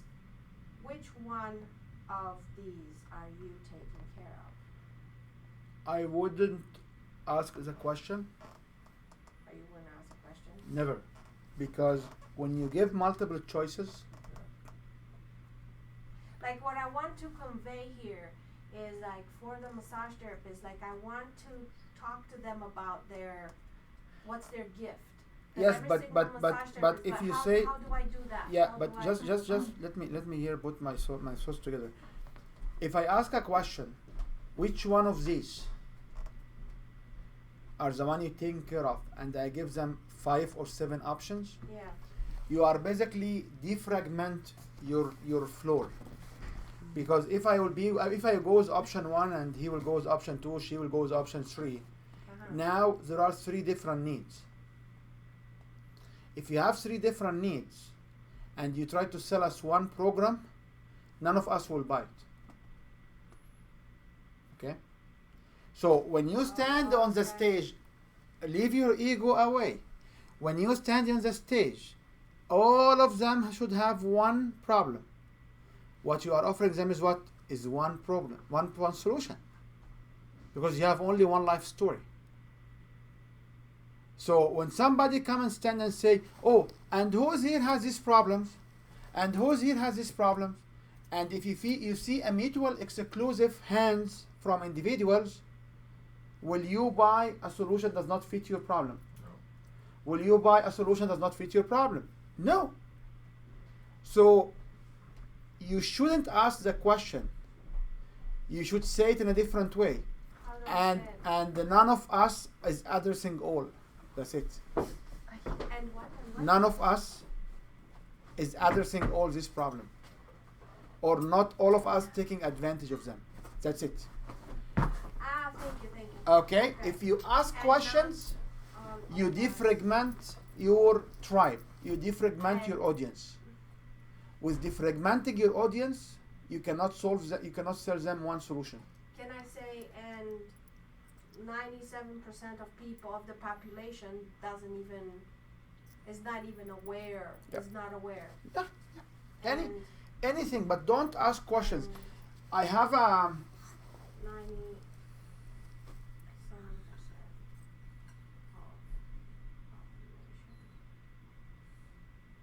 of us, of population,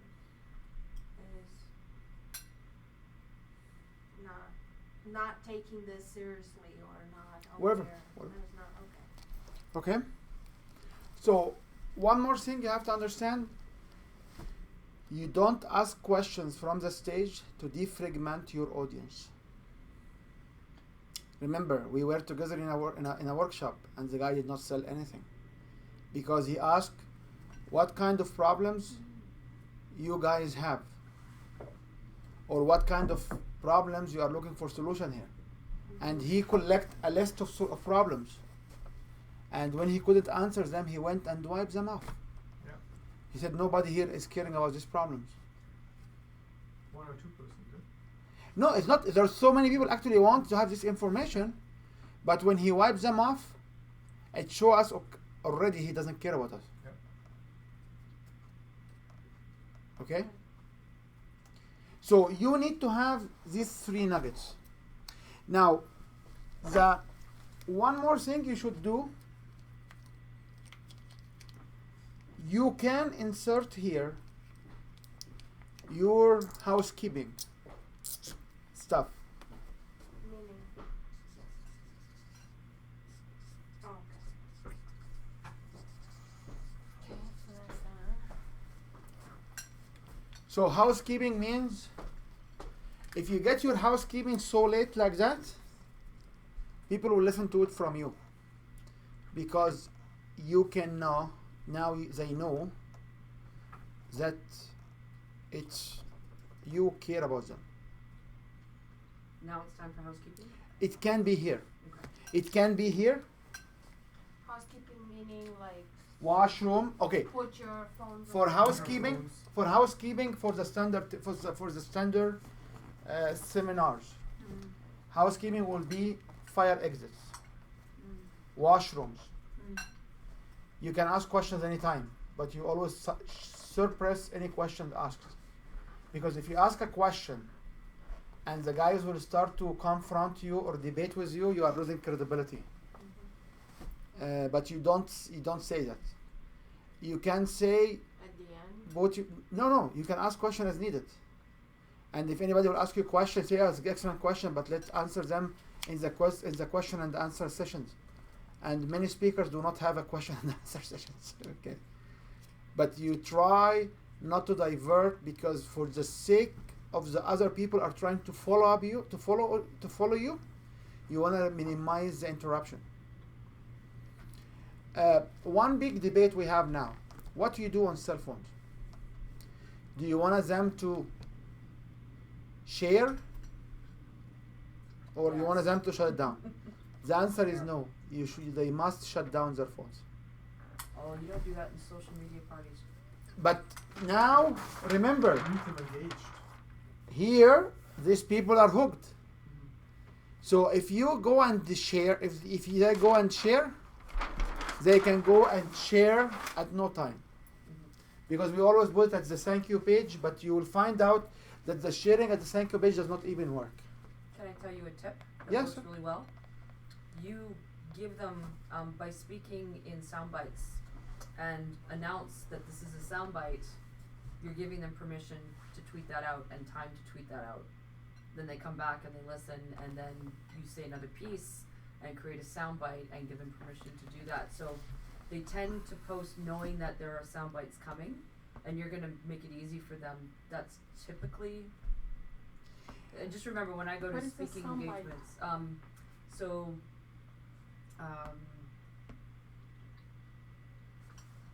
a soundbite would be, so for an emergency, the soundbite for emergency hashtags is during a crisis is not the time to find what hashtag to use. So it's a short, it's a concise piece, and you can have them. So that way they're still using social, but they're almost doing it when you're asking them to. I agree with that, but not for the signature presentation. Signature presentations, Okay. you wanna hypnotize your audience to pick up their pens, fill up your forms, take their Visa card from their pocket, and put it down. And they're That's very it. precise in a signature. Okay. That's it. And not everybody can do that, and that's very much a social media. That's when it. you go out to conferences, that is. This is exactly not what you conferences. do. This is Yeah. stuff to sell your program. Right. This is signature presentation to sell from the stage. Webinar. Or webinars. On webinars, you try to get them to send you information by hashtags and stuff, but the problem also they are not engaged. So if you do this, you say switch your phone because even if your phone vibrate, it will disturb the guys beside you. Okay. On webinar, you say adjust your screen resolutions and make sure the sound is loud. Can you hear me loud? If you cannot hear me, send me on the column or the hashtag. You should shut off your phone, not even on vibration, so it does not distract you. A lot of people watch them on phones though with headphones in.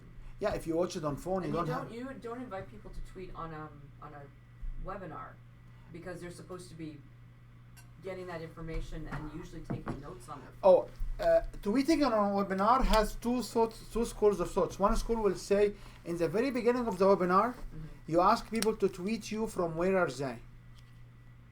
So they use your hashtag and they tweet you. So you try to know your audience. There are a complete school on how to know your audience. But they can do that in the webinar, at least in Zoom they can. You do this in the webinar. So once they do this in the webinar, their followers on the tweet, they know that you are they are doing your hashtag. But the point I want to say is, this is stuff. The way we presented here, the sequence, it should put the room in a mood. And I had people actually who had very strong discussions as a partner because we had people who don't understand that. So they step inside and they screw up the whole mood. So this is, you put the whole room in an environment, like hypnosis. You don't, I wish he was still here because, Where's James? yeah, I wish James was here, but so you put this info nuggets. After this info nuggets, what you do?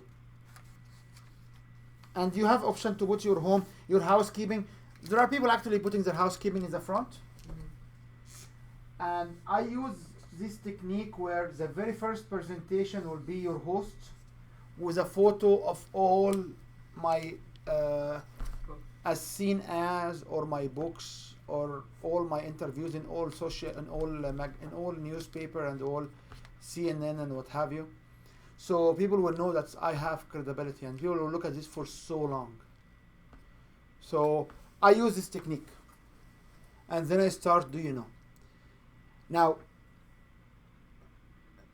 what else after the what after the info nuggets will have? The education piece. What are, not really, but what do you think I will have? After this Yeah. is when you introduce yourself, right? The offer. No, Your The why. offer. no, Your why. no. I will have the title of the slide. So how about we? Oh yeah. Okay. Okay, Why don't we do everything? I will have here the title Then comes the story. of the slide, and the title must. It's only So now is the title. the top 5 challenges for. If I am in with 20 minutes, I may make them the top 3 challenges for. Right. For what? For them People in the room. achieving the results that I offer in my program. Okay? So, I know this is maybe, you know what? I had a guy here the other day, and he's a very respected mentor to me. I learn from him. I'm trying to sell him so many stuff, but he's also I love him as a mentor. When he came, he said, I have few tips for you. I said, what's your tips? He said, you should have your slide of titles and your introduction at the very beginning of the talk. I told him that's exactly why your program don't sell from the session. And I explained to him the logic behind it, and he got shocked. He wants actually to come to this program because he said, I never heard about this, but it does make perfect sense.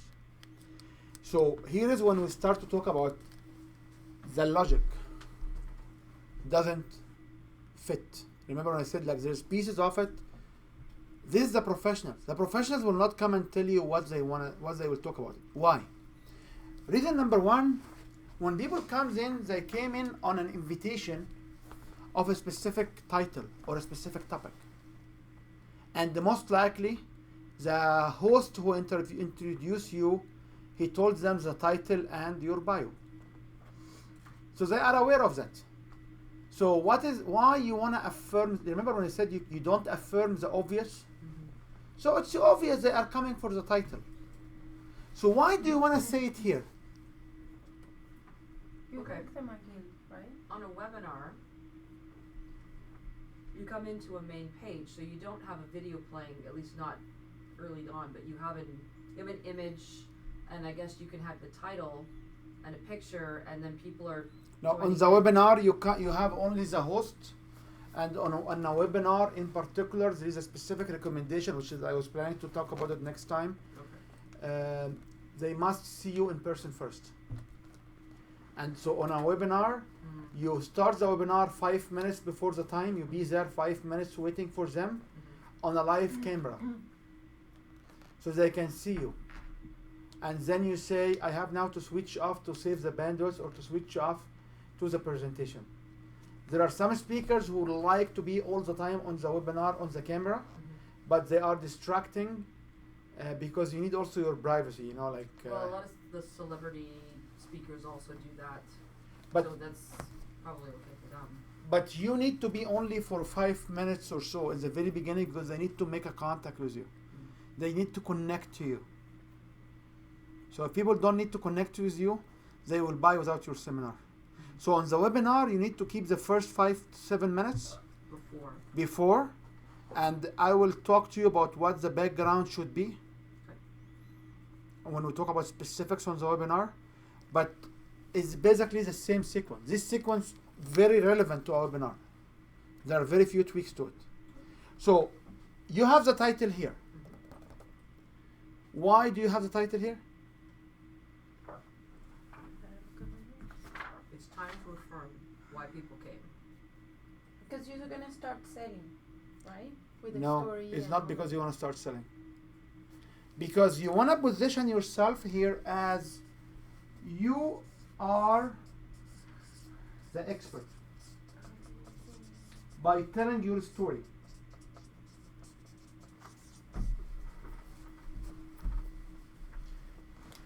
So when I say the top 5 challenges from for you to make more money out of your brand, or I say the top 5 challenge to have a healthy life, or the top 5 challenge to be in shape, or the top 5 challenge to be a mainstream author, or the top 5 challenge to make money and live happy.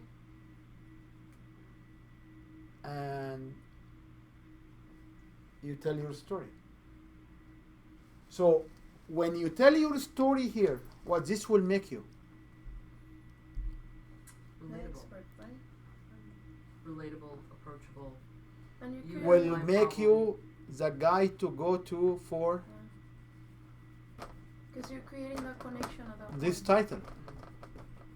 Why you are the guy to go for this title? So now you tell the story. Because you told them so many Fact. nuggets. Yeah. And when you tell them so many nuggets, you start to engage with them. Persons who have accent, like I can tell you, when I joined the Canadian Association of Professional Speakers, if people look at me, oh, you have an accent, they accent my life, man. And when I ask some of them as a good mentor to me to come to evaluate me in my seminars, majority of my seminars will have 2 to 3 individuals who are my mentors coming in to tell me how I do it better. Because I'm like everybody. You need to move to the next level by people from outside the box telling you. You know what they say? Everyone, you have no accent barrier. Your accent is your fingerprint, your DNA, and you don't try to change it.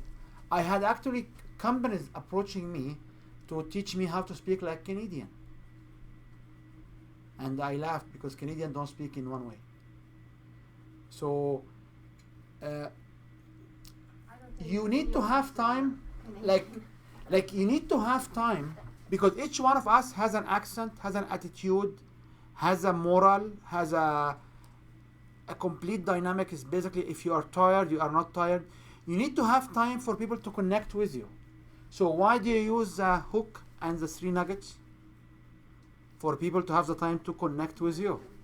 So if people did not connect with you, or 20% of the room did not connect with you, and they took that much time to take into your accent, like people having Southern African accent, or people having Hawaiian accent, or people having Australian accent, or whatever. Now whoever sitting in the room is ears is tuned for what? Your dialect. My dialect, my style. So when I remind them with the title, and I tell them my story, what will happen? You create a connection. I'm refreshing the connection and create the connection.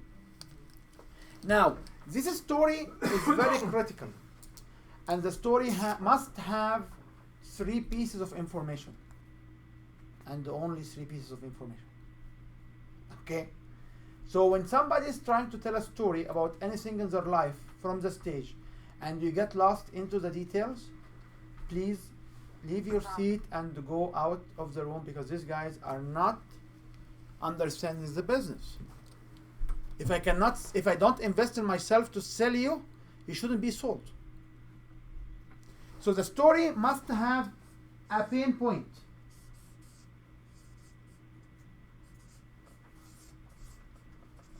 Must have a defining moment.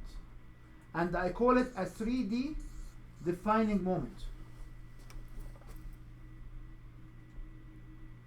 Okay? And must have a happy outcome.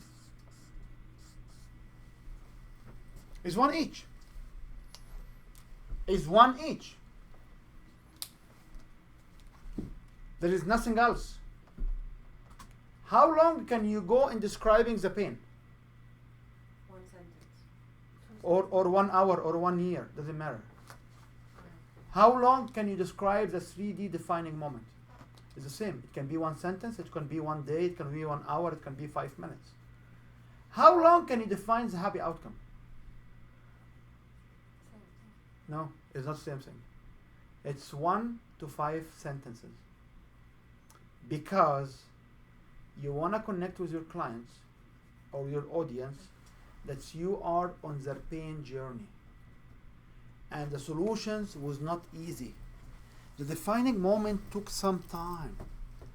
And when you say, I figured it out and I read these books and you know what? After that, I was able to solve it. I made that much money. I ran that much business. I developed a system to help you with. Yes. So here is my concern. my story, it's not necessarily a painful story. It must Okay. have a pain point. So, but hold on. But here, the challenge is not my story. The challenge is how I could hook my story to the people that I really work with. And the reason why I'm saying this is because I never had any high blood pressure. But you had somebody in your family having Yes. blood pressures. Yes. You had somebody in your life have been caring. Before I But wanna that won't be my story. Yeah, but before I wanna go here, I wanna tell you one secret. I wanna share with you. If you do you allow me to share with you another Yeah. secret? If you don't have an engagement story, you borrow an engagement story which make you the driver and gets the passion inside you to deliver what you do. But because of So- their so you problems, say- you are You doing say it like to I was with take my care of granddad yourself. and my granddad, for example, has a life failure because his body failed on him in this particular occasion. So therefore, It you, make me so yeah, in pain. yeah. And you know what? It was this particular day when I wake up at night. It was just the thunder was there. The house was just lightning, and the thunder was there. I could hear it in my ears. There were your When you say I could hear it in my Yeah. ears, I'm describing a 3D engagement story. All the senses involved. All the senses are involved. Or you can say, oh, you know what? And I was sitting on my table, the kitchen table. I can hear the water boiler boiling the water. I can smell the tea coming out. I can smell the coffee coming out. And I can see the movers taking his furniture or his belongings going away. Imagine stories of people divorcing where they talk about the pain of going divorce and the moment he said I'm divorcing and how they were sitting with the kids describing it and sitting it on the kitchen table and everything have been happening in less than 20 seconds. You'll be shocked how many people subscribe to their programs.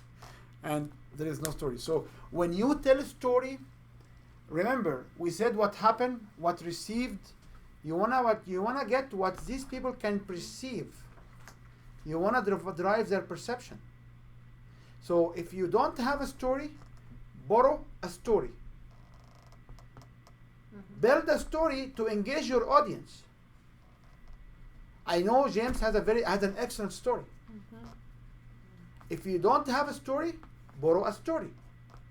People will not buy from you because you are the expert, because you did. People will buy only because they did before.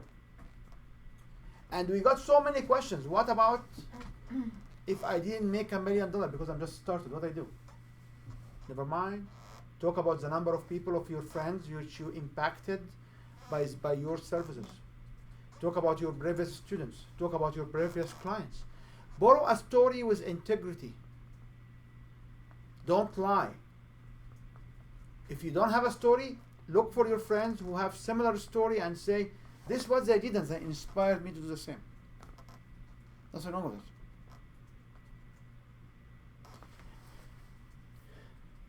Are you okay with that?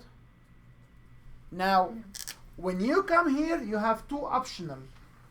You have an option here where you can say, and I developed a step-by-step program or a strategy or a system to help others.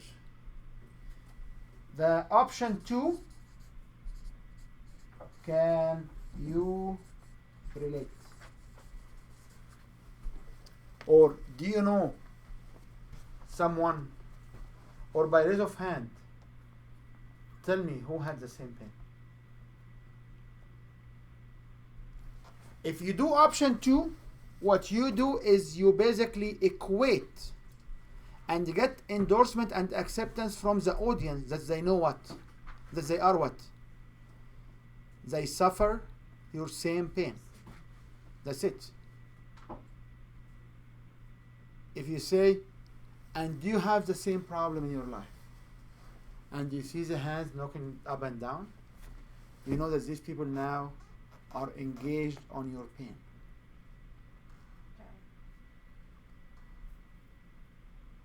Okay? When you say you developed a step-by-step system, what does it mean? So you do one or not? You or can do the both. other? I always do both. Can you go that? Can you relate and then you go No, into the no, thing, no. or you have No, to because go, from the happy outcome, yeah. you develop a system or a strategy or a program. Ah, okay. And then can you relate now? Yeah, can you relate? You Or how many? summarize Yeah, that. or how many of you have the same pain? Or how many of you wants to share the same outcome? Or how many of you looking for the journey for the same outcome? Okay? The minimum sentences for this is 1 sentence each. 1 sentence each will be the minimum. If I have a 90 minutes presentation, how many sentences I will use? I can use 5 minutes each, 10 minutes each. I can make it longer. Make it longer. But remember that the level of details don't need to be confusing. How to make the details not confusing? By telling a timeline. By saying a timeline, by saying a sequence of events. So people don't get lost. That's why I would like each one of you by the end of this to make a 20 minutes or maybe 15 minutes presentation and record it and come here and say it so we can see the whole sequence. So people will buy from your own story. People will buy from you because when you understand the challenges, you are able to overcome the challenges and you tell them that's here.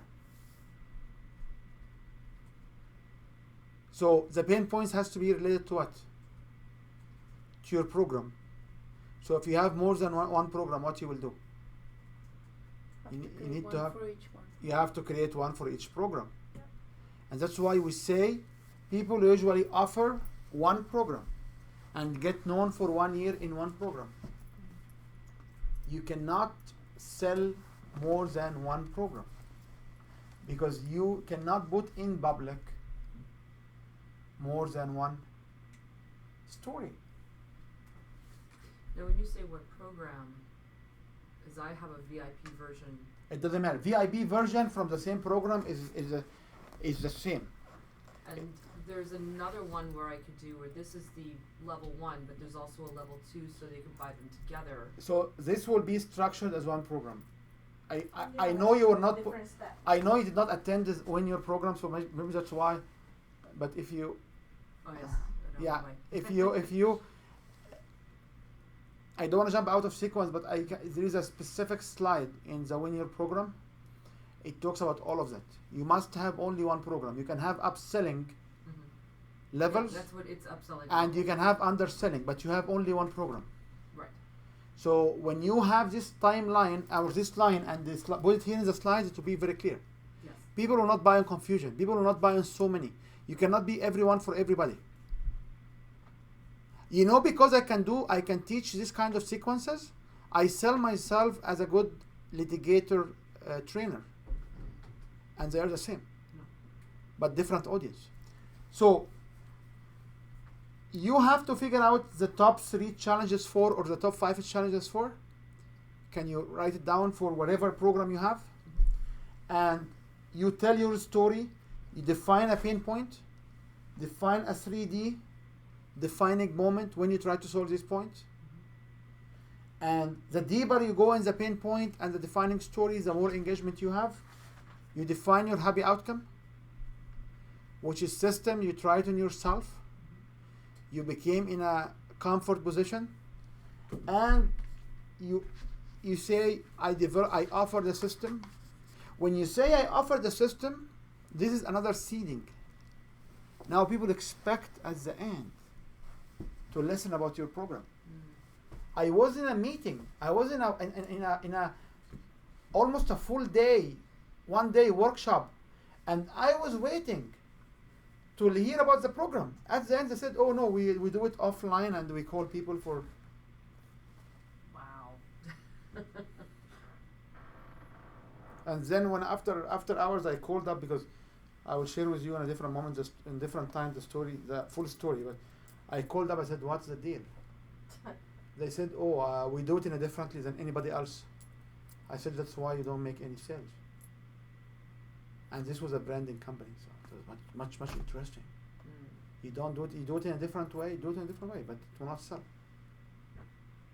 And they're struggling in sales for the same reason. So when you do a program, so do you want to do this at home and then come with it next time, so we can keep going? Yeah. Okay. What after that you should do? Or the sequence of the teachings, Yes, the agenda. the agenda. So you will say, today we or you will learn 3, 2, 1. They are not 5 things, they are not 3 things, they are not 7 things, they are always 3 things.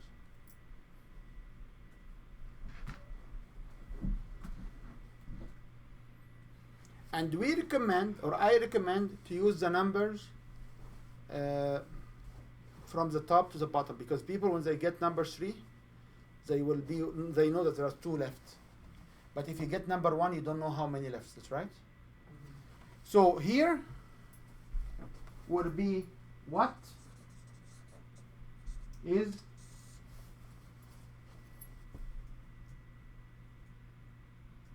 okay.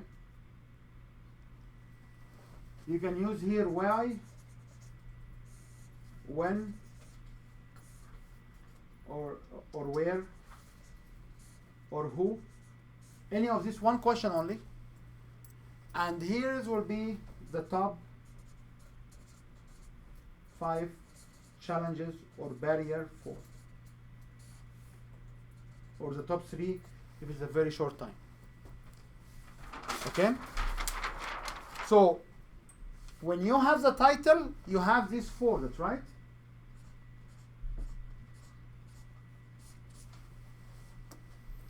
So the top 5 challenges for living, for being satisfied in your life. The 4 top challenges for a healthy life. The top 5 challenges for a profitable massage therapist, or massage business. The top 5 challenges for making money and having happy life, or balance between business and life. Okay? What for here? It will be here. What is the balance between life and business? What is a business for massage therapy? All of us are massagers, but not everybody is running a business, because a business needs system, which you can run on your own. What is a healthy life? Okay? Number 2 will be either why do you need a healthy life, or why, or where, or who. Just one question. And number 3 should be, number 1, which is the last element, will be the top 5 things.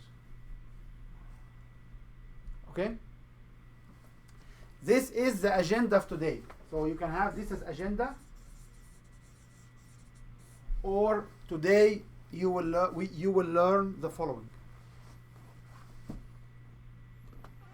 Okay? Following slide, you will have what is, and you will tell a story. You define what's a healthy life. Define what do you mean overcome your blockage. You need to define this stuff. Just define them.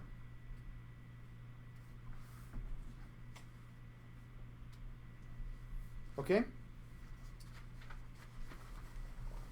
The following slide will be why.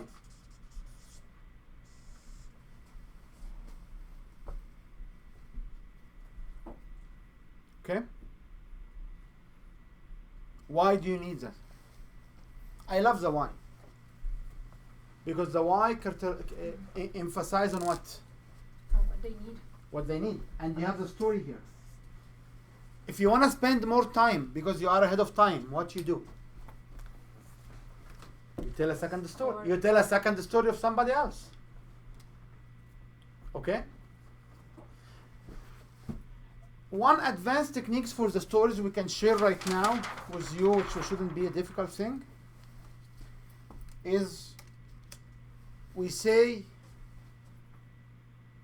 any story should have the same thing. Okay?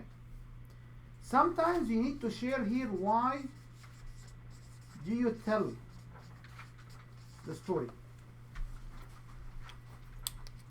So you can stand and say, I want to tell you a story to show you why it's very important for you to have a healthy life.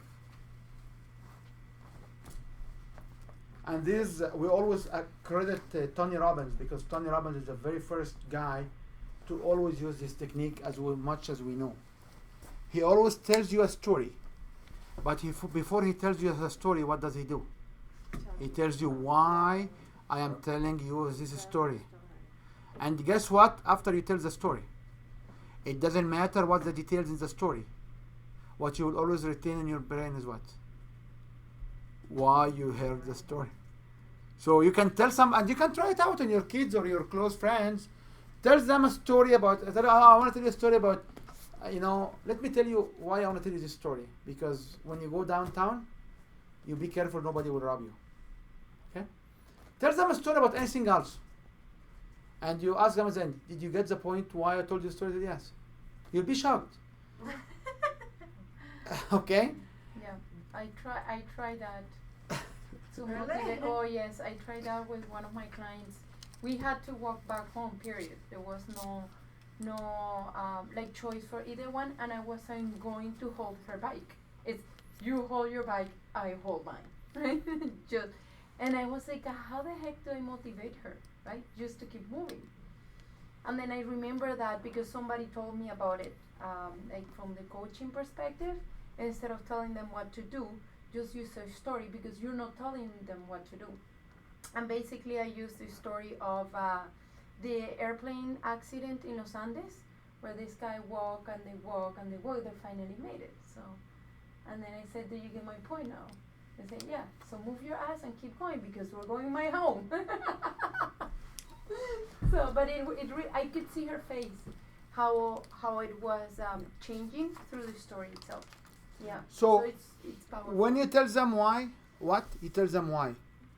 I love the why. Because the why increase the importance of your story. The following slide will be number 5, challenge. I will go with number 5, but if you wanna have 3, I will show you how to scale them to 3. The following slide will be number 4, challenge. The following slides will be number 3, challenge. The following one will be number 2, challenge. And the first one is number 1, challenge. Okay? And are you ready to know what are the challenges in any of your intro nights? Mm-hmm. Are you sure? Do you want me to tell you what are the challenges? Yeah, please. Do you know the challenges yourself? No. Of intro night? Yeah? That's the 5 challenges. Do you have 5 challenges to say? No. I know of challenges, but I don't know that there's a structure to it, so I'd love to hear. Okay. So just because we are towards the end and you start to be tired, not me, I want to just cut it short and tell you. Number 1 challenge is you. Oh, Yeah. oh, it's the easy one. Yeah. Number 2 challenge is what? Not Them. taking action. Don't take action in time. Equivalent to slow decision.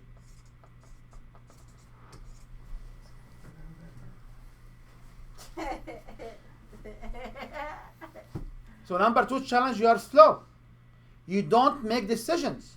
You don't make decisions, guys, when you need to.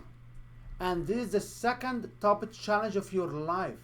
You are afraid, you let your barriers, you let your means, you let your perception of having a high credit card balance does hold you back from the step to my program, which will make you successful.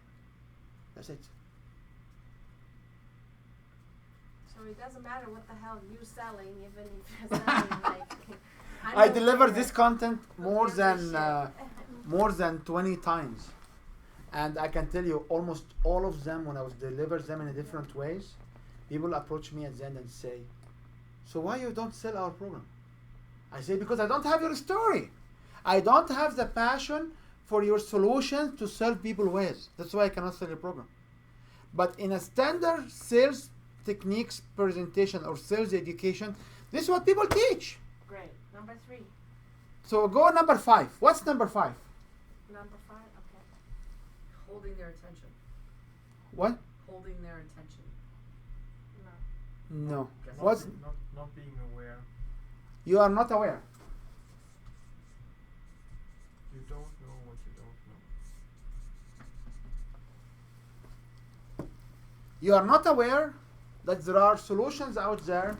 You are not aware of your own challenges. You are not aware that's your brand. You don't feel, you don't smell your brand. You don't talk about your brand. You don't talk about your massage business. You are not aware that there is a business. And poverty is a choice.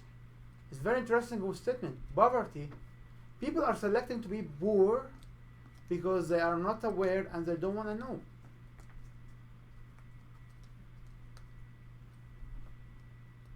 So, can you guess 4 or 3? Don't take action. Money. Don't take action. We said we don't take action. That's number 2. Oh, is that number 2? Yeah, 3. One more. But this is don't take actions in time. But don't Marcel, take action at Marcel, all. don't talk. If this is a challenge for the person on the other side, it's often money that is holding them back, or they don't feel that they've heard enough to counter the money issue.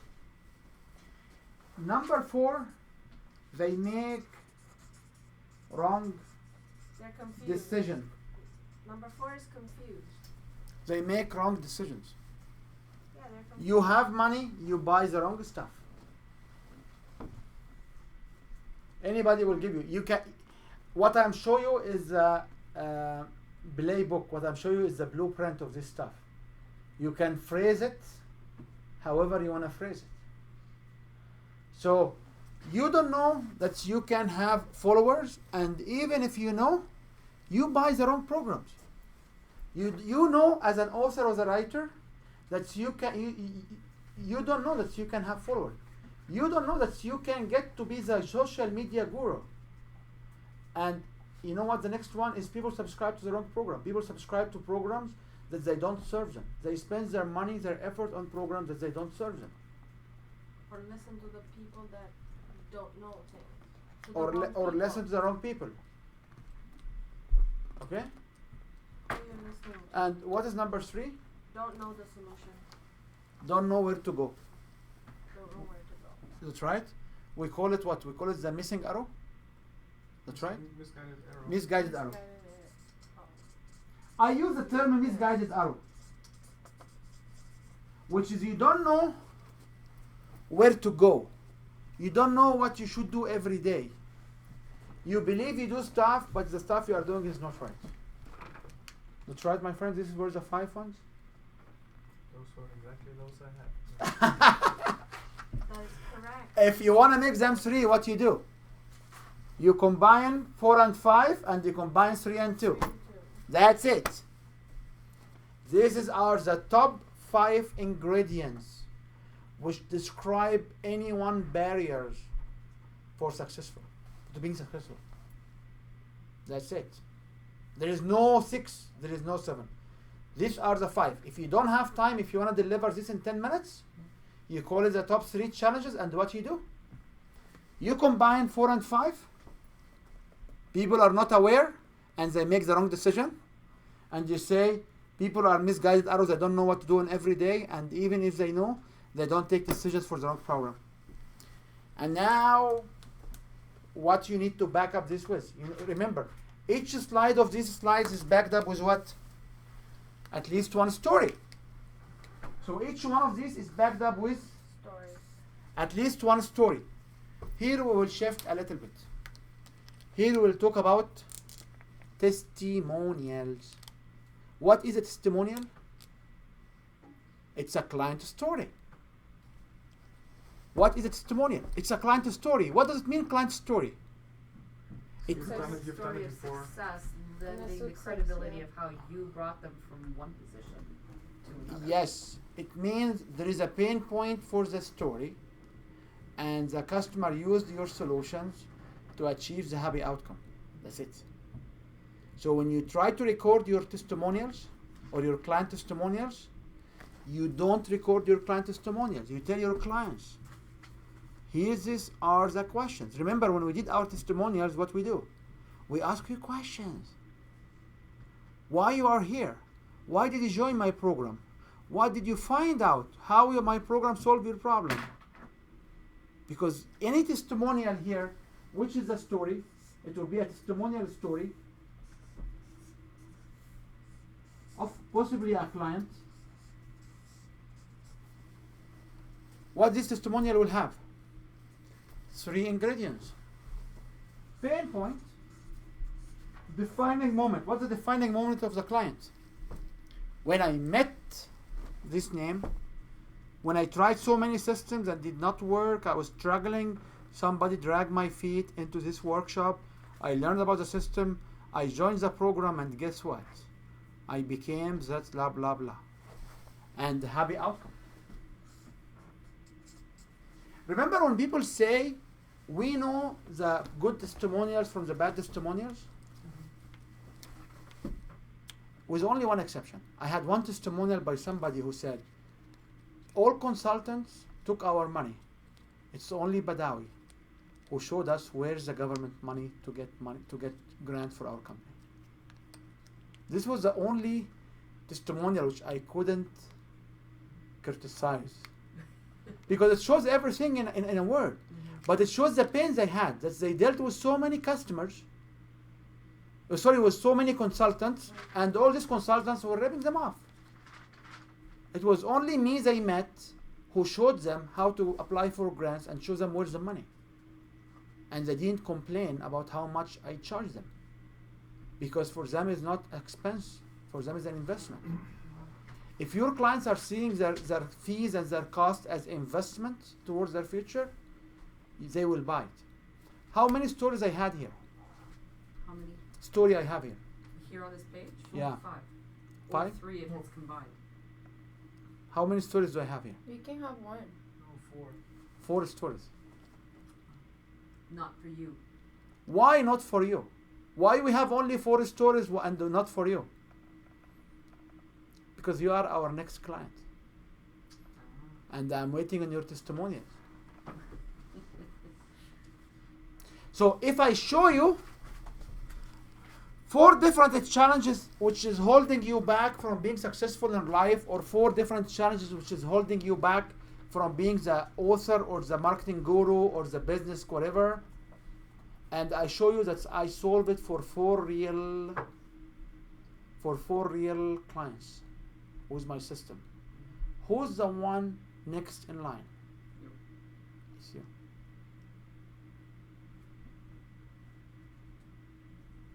Does the logic make sense to you? There are more advanced tips which we can talk about it later, but these are the basics. So at this point, did people learn something useful in their life? Did you see they have value? Oh, yeah. So what you do next? Offer. Not the offer. Always. From adult learning perspective, you must summarize Summary of the learning. summary of the learning. What is the summary of the learning? Tell Is them what you just told them. is the same as the agenda. So you repeat the agenda.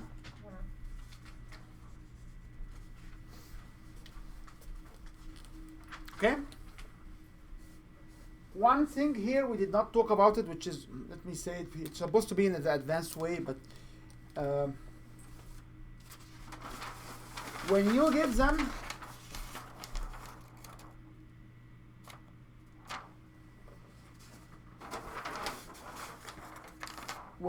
them the agenda, okay, you go here, and then here you say the title, and then you tell your story. And when you say here the agenda, after the title and after your story, you can come here and give them offer to stay. You say, so whoever will stay on this webinar will get a $100 equivalent package, or he will get, I will show you the access to my very valuable report or ebook or whatever. Okay? I can tell you, I ran seminars, maybe now more than a couple of thousand people. There is no single one came back for the bonus to stay. Either people buy or people leave. None of them came and say, okay, so where is my bonus to stay? So we always say, if you will stay in the workshop or stay in the seminar for that long, I will have a bonus to offer you. $100 bonus, or a value of $100. Okay? So now, what you do after you do the summary? Summary is very important in adult learning, because in adult learning, you need to summarize. People having a very short span. Their brain does not stay. So what you do next? Give them a solution. No, you summarize the event. So what you need to give them now? The offer. Yeah. So you get their permission to give them your offer.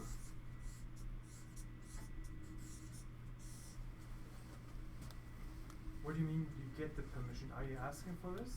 You ask them, did you learn? Did you find this information useful? Have you heard this before? Mm-hmm. Most likely they will say no. Yes, we learned. It's very interesting. You like to know more.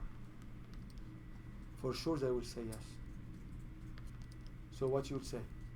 Now I'm inviting you to my offer. And after the offer, and I will stop at the offer because the offer need to have a structure. So next time, if you can go home or stop this video recording and build slides, PowerPoint simple slides on a white background, no fancy stuff. Use font 30 or 40 and try to fill everything in this template. Till this summary, you are ready to talk about the offer. Next time we'll talk about the offer structure, how to position it, how to overcome rejections, how to do the guarantees on the offer, how to get them to sign up, and what is the right techniques to get them to sign up. And then we can talk a little bit about the structure of the room and what you need to make sure in the room so people can sign up to your program. Yes, sir. Do you find this session valuable? Absolutely. Okay, so I can stop the recording, man. So